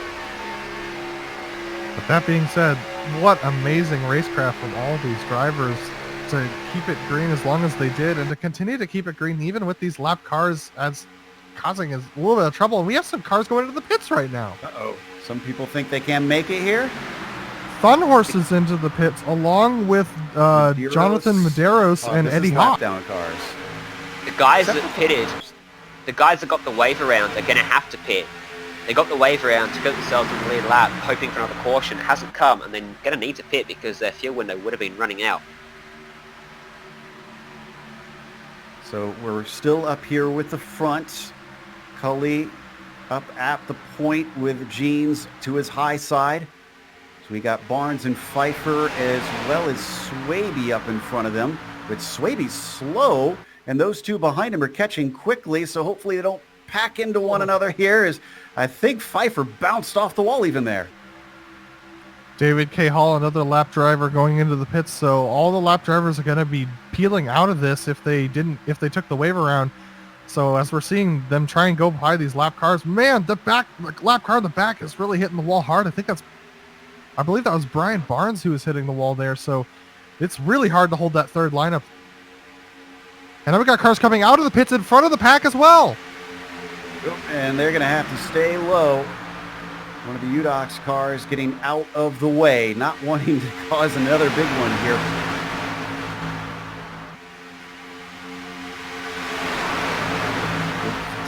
To go now. We are really seeing drivers get on it up at the front. Cully, Jeans, Morley, Knight, Driscoll, Hayes, Lane, Roush, Challoner, all in there. This is anybody's race. And I'd say pretty much everybody up on the lead lap has a shot at the win at this point. It's come down to 23 cars now on the lead lap. It was 27 on the restart, and Thunhorst is 30 seconds off. So the lead group is 21 cars on the lead lap, coming by 2 seconds. David Hall's 9.5 adrift. So 21 people all in touching distance of leading this race with just one big push, seemingly around that third line, which has worked for a couple drivers already. And guys, if I'm five rows deep in the bottom lane, I'm starting to really sweat here because I know that I've really got no room to go anywhere. And also, I'm in the danger zone if an accident happens ahead of me. So I'm thinking, how am I going to get myself to that high line so I have at least an option of dropping back if I want to, or maybe even making a third line if it's advantageous. But if I'm stuck there on the bottom, I'm thinking to myself, I'm trapped here. I need to get going somewhere. When you look at some of the drivers who were quick earlier, too, that are probably itching to get back to the front. Mark Antonio and Reynolds are plugged up back in 11th or 12th here. It'll be a 38-lap stint, including the caution. In International, we saw someone do 39 laps, so it's definitely possible. And there's a lot of these drivers that I think now will be comfortable in field. But Josh Cully and Michael Jeans, who are leading the lines, they're going to be in a bit of strife. Jeans got a run here, but he starts to stall out a little bit. Also, don't count out Morley back there, as well as Driscoll, Daniel Knight in the number 94. We're going to get the 10 to go pretty soon. A little bit more lap traffic up in front of them. David Hall, the next one up the road, along with Thunhorst.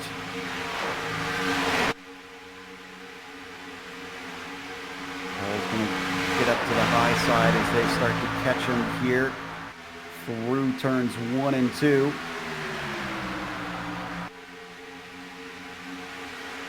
One of those that ducked into the pits along with Thunhorst, just not able to make it to the finish and reaping the results, unfortunately. Thunhorst, the one you see up at the top of your screen, starting to as well do the same. Just make sure that he is not a hindrance. Just waiting for this race to just go off. At some point, they're all going to collectively decide it's time to go. And it's going to get extremely dodgy out there. But for now, they're just biding their time until that moment. Now take a look at this. Matthew Thunhorst on the high side, possibly creating the opportunity for a 3-wide move from some of the other drivers because he's not losing that much pace to this pack. He's not falling to the back in the same way that David Hall is. So this is actually catching out some of the drivers, and this might create an opportunity for somebody. For what it's worth, Thunhorst is your lucky dog right now. If we do find ourselves getting a caution, he'll get back on the lead lap. So maybe that's why he's not really looking to fall behind everybody. He's now got support. Blake Reynolds goes behind him now, and he was going forward all by himself. He's going to definitely go forward. Blake Reynolds pushing him, and oh, that's going to be tight. How has he made that work? Wow. Wade Hayes tried it, but it didn't quite go how he had hoped. The 34 did get it to work, though. Or the 94, rather, of Daniel Knight. And now we got even more 3-wide action behind them. We have another pack being... That's the 52 that's coming up to the back. That is... the UDOX cars. Yeah, 2 UDOX cars. Malik Ray is in that as well. So it's... I think you were talking about that moment when it was time to go. Ryan, I think it's now. Yep. 10 laps to go. Everybody is on it now.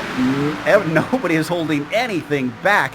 And your front 3 on that top row is currently Morley, as well as the 94 of Knight. Big checkup in the third line with the 52 getting checked up. That's checked up Malik Ray in the 681 as well, and they almost got down to the 17. So that third line already proving to be hazardous, but they're still going to stick with it. Jeans as well in the middle line, finding himself getting a little shove from Wade Hayes in the number 33 as they come around 3 and 4. Do they have lap traffic in front of them? Thankfully, no. It's a long ways up to the next cars, so not sure they'll catch them before these 10 laps are up. Hayes side drafting. He's not going to do it, and he's going to offer himself to Reynolds and Driscoll. I think he got into the side of Jeans there. Somehow they've escaped. Just the slightest of touches. Oh boy! Oh no, that was almost dangerous. That was the 56, and now we've got a car down low. That's the 27. He's going to be able to hang on to it though and come back in line. Herbier catching his breath. Oh my goodness, he is still in it. So hopefully should be able to make it to the finish here if we can stay green. Christian Challoner jumping up to the high side back there as well. He wants to get in this as Morley leads the way. Jeans on the high side. That's Josh Cully back there, second on the inside. Tony Ball's pushing to get on the outside. DJ Lyon in front of him. Christian Challoner slides up in the wall. They're kissing the wall. Malik Ray's back there too. Oh, there we go! Oh, no, 56 there they go. Net code. A net code incident causes the big one behind them. A lot of cars involved. David Hall, DJ Lyon in there, Adam Halleck. Let's see. So we will be able to get a restart without a green-white checkers. Trying to figure out who started this. I believe it was the 56. Yeah, 56 on Jack Roush in the 013. He just tries to come down. Roush is there. And wasn't Jake Bryan involved with the last one? He is out of cars, I think. Watch the replay.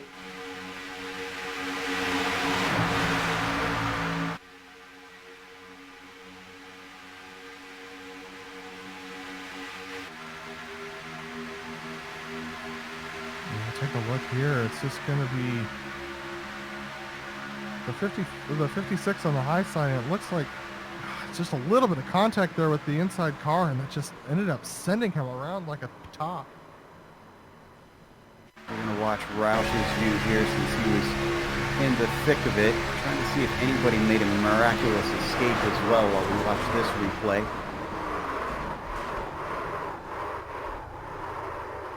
And this was DJ Lyon, who was the one who got spun around. DJ Lyon actually had a little bit of left rear damage, so his car model did not extend as far out as his detection model did, and that's why it looked like net code, but it's actually contact. So did Malik Ray get any damage from this? Because I think He's one of our big names that may have squeaked through, but he also may have gotten a little bit of a touch. Here, and looking at his car, he's got a little bit on his front right. Watch Malik perspective here. This will be a great view. He manages to duck down just in time. Wow, I don't know how he got out of this. Look how many cars are around. Wow. Definite damage on the car, and he's actually in the pits right now. I'm seeing it as we come back live. Not good news for Malik Ray. So you know how we were saying earlier on in this race that Michael Morley was part of that backpack and was falling off towards the back of the lead lap? He is now leading the race. He is indeed. The tides turn quickly at Daytona. Well, Jeans was in a similar situation, I'm pretty sure, and he's in second. Josh Cully was a whole lap down. Cully's now in third. So Blake Reynolds survived things to find himself in fourth, and Driscoll in fifth. It's the nature of super speedway racing. Just, it's unpredictability. You cannot give up, and you've got to stick with it. So let's see, are we going to get going with 4 laps to go here? I think it'll be closer to 3 by the time we get everything sorted out. And we're down to, I'm seeing 20 cars on the lead lap. Some of them are still in pit lane. That includes Roush and Corbin. So 18 on track on the lead lap.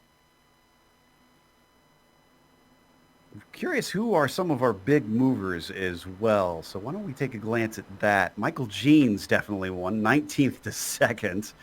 20th to 7th for Wade Hayes. Mark Antonio. 36th to 9th here. So dead last to a top 10.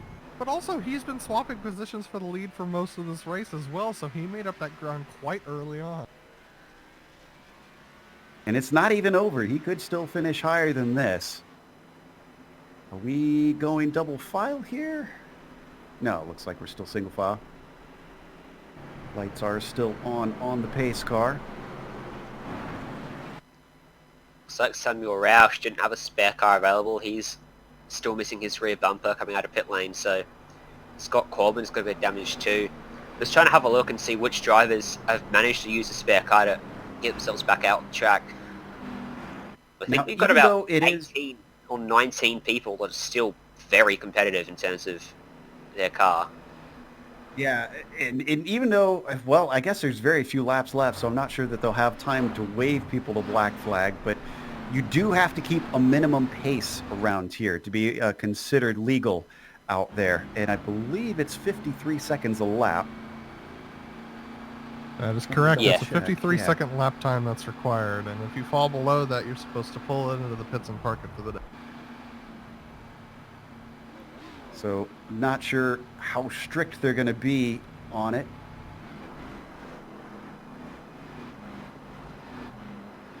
So how is this going to go now? Because if we can make it to the white flag, again, it will go green for 200 laps. But if we get a caution before that final lap, then we will suddenly find ourselves with a green-white checkers.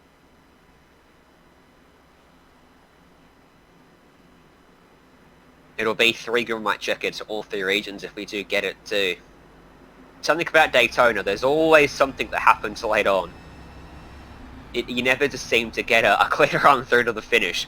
It's the desperation that kicks in and drivers trying to get to the front and make things happen that you wouldn't try in the first 190 laps.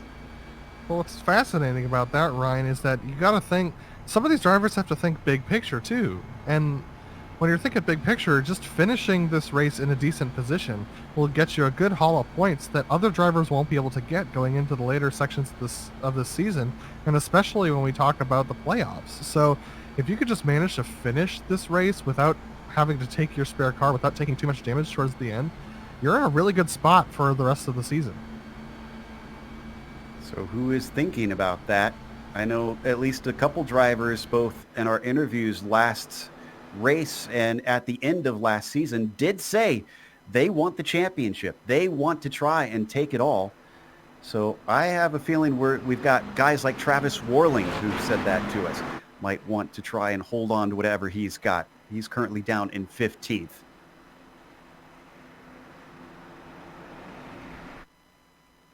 Apparently Thunhorst is somehow a lap down, so I guess he got caught up in the melee there.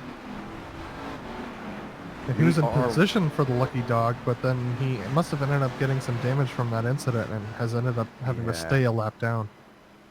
We are double file, though, so we are getting going green with 3 to go. If they can run without incident for 2 laps, we will go without a green-white checkers, and it'll be the first of the 3 regions to do so. The Mustang pace car peels in, allowing Morley to have control of the field. Green flag is out. Oh, it's a horrible start there for Jeans. Everyone else staying in line as they're supposed to before they cross the start-finish line, so I think that will be a legal restart. But look at this, Malik Ray up to the high side on the backside as well. So already a 3-wide line. 94 jumped up to the top right before, 34, sorry, jumped up to the high line before the start-finish line, so he might be in a little bit of strife, but this looks very messy up front. Bumper to bumper, no air now to breathe. Blake Reynolds right up on the back of Driscoll. Look at Challoner. Oh no, there's a wreck at the back. That's the 24 involved. They're in the grass, so I'm not seeing a caution yet. It looks like Jeans is in there. Liam Quinn and Tony Ball, 3 very fast drivers who are out of it. We are staying green, 2 to go. Come back to the replay later. We've got to stay live here. But he's not going down there. Yeah, this has really broken up this pack. Now we only have about 10 cars battling for the lead right now. You know what? I wonder if Driscoll wants to keep Reynolds behind him. I don't think he trusts dropping away from Reynolds. He knows he's fast. Driscoll trying to maybe potentially keep the champion back. Oh, no! Line, and now they're going to tip in front, and Driscoll gets dumped. No caution again. Still going to be green. All they have to do is get to the line. Ooh, Driscoll's going to be steamed about that one. Blake Reynolds leads the way as they come to the white flag. We are going to finish this one under green. He ducks down low immediately in front of Morley. Oh boy, that's very loose on the high side there. They're almost into one another through the corner. Oh man, this is very difficult. Blake Reynolds getting pushed very strongly by Michael Morley in second. Morley could be working with him, we hear. Meanwhile, Lane has got Mark Antonio trying to give him a shove. And there's Christian Challoner in there as well. Cully down third in line at the bottom. They come around turns 3 and 4. This is going to be the checkered flag. Your front 2 are Lane and Reynolds. Lane has the speed. Reynolds gets shoved as everybody has to take avoiding actions. And Lane is going to cross the line and win. Oh, that was a tough wreck in the background. A couple of cars just went completely careening across. Still wrecking too after the line. Malik Ray, his car. I have never seen a wreck that bad before with Malik Ray. Yeah, that was massive. Let's try and look at the replay here of that finish. Let's start with Morley. He's trying to push Blake Reynolds here. Reynolds gets into Mark Antonio. Morley goes through the grass. Ray as well. So here we are coming into 4, and you're going to see that it was just a great run from Lane on the high side, and that was the 0-6 of Morley just trying to push Blake Reynolds to the finish. He pushes a little bit too hard on that quarter panel and turns him into the rest of the field, and that spins out everybody, and then Malik Ray just gets caught up in it. You're going to see him come back across the track at a high rate of knots, and this no catch fence would have been able to prevent. I'll tell you what, Morley actually managed to finish in 3rd after all that. Ray was in 4th. And Christian Challoner, because of his damage, slid across the line in 11th before getting hit many more times.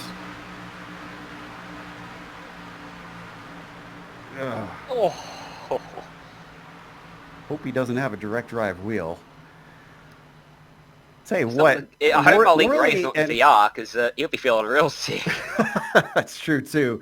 Morley and Ray finished this race going through the grass, of all things. But we're going to try and dissect this when we come back. In the meantime, stick around because we'll have all the upcoming races here on the GSRC showing on your screen. Also, after that, it's driver interviews as well as the unofficial results.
Welcome back to Daytona International Speedway. Round 2 here in the majors was an incredible finish.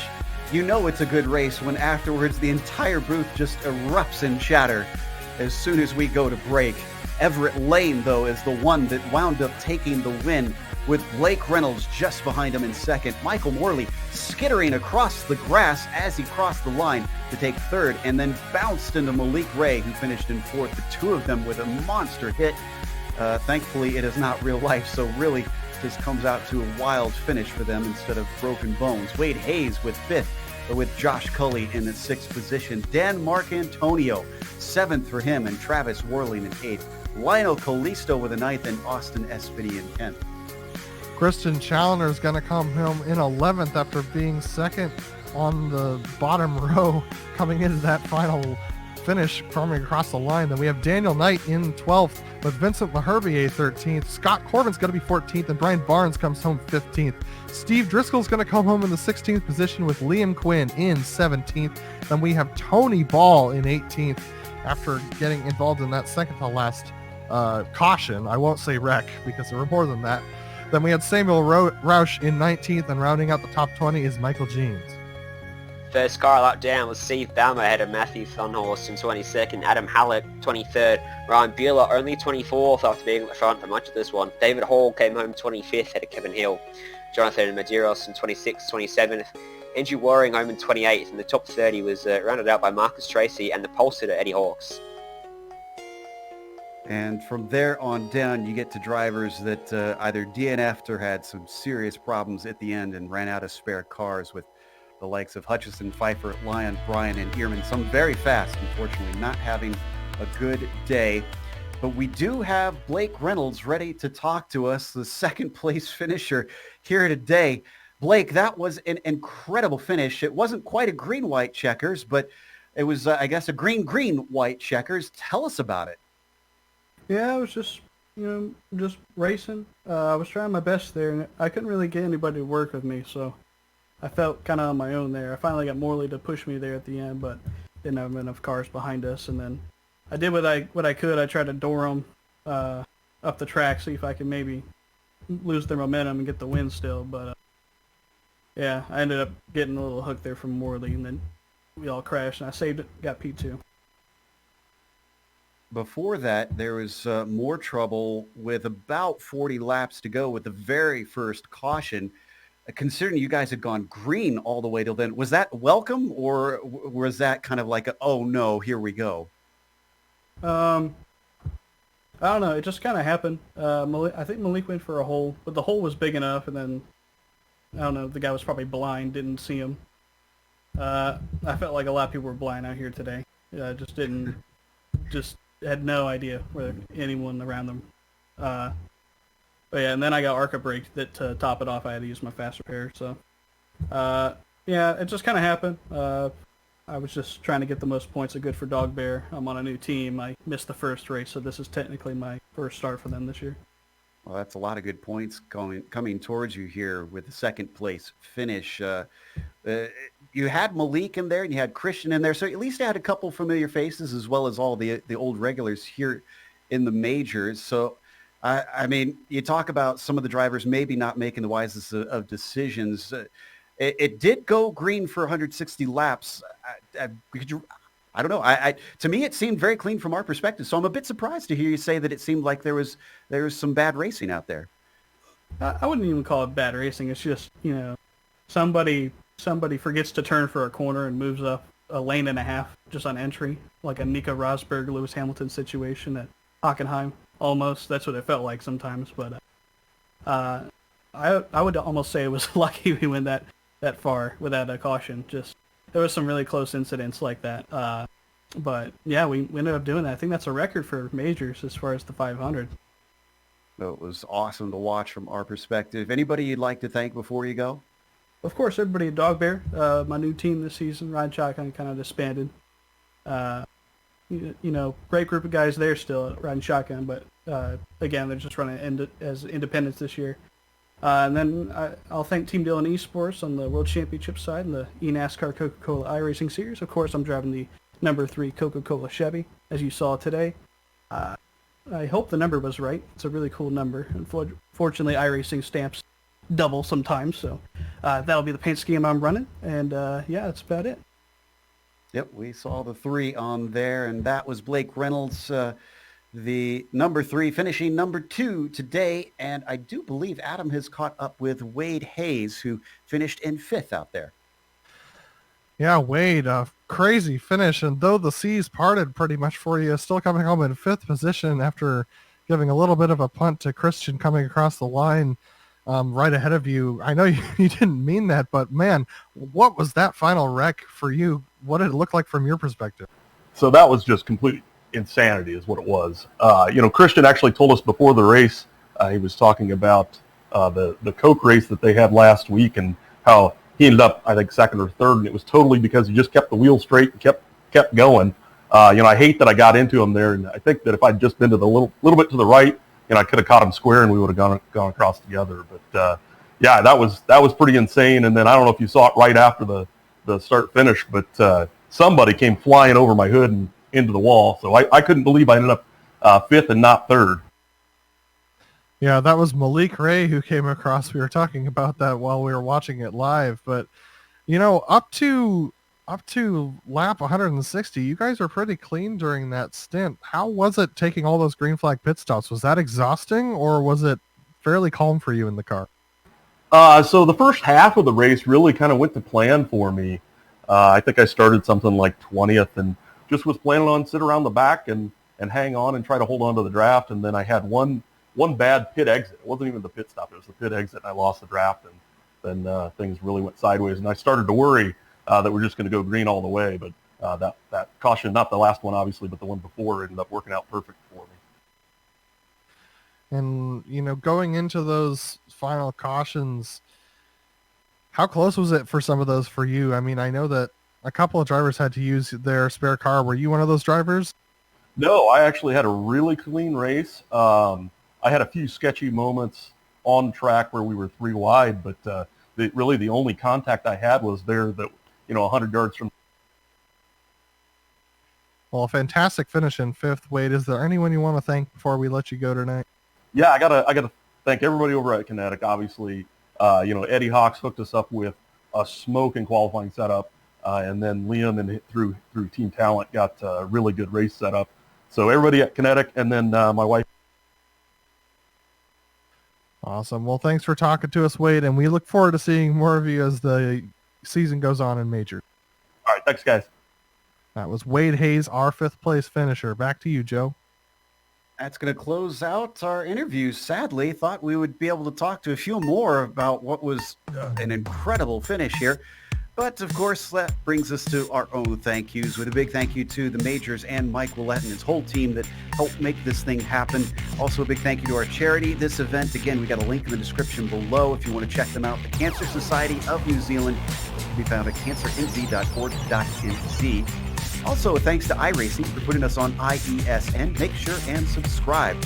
All you got to do so is click on the big red button that says subscribe.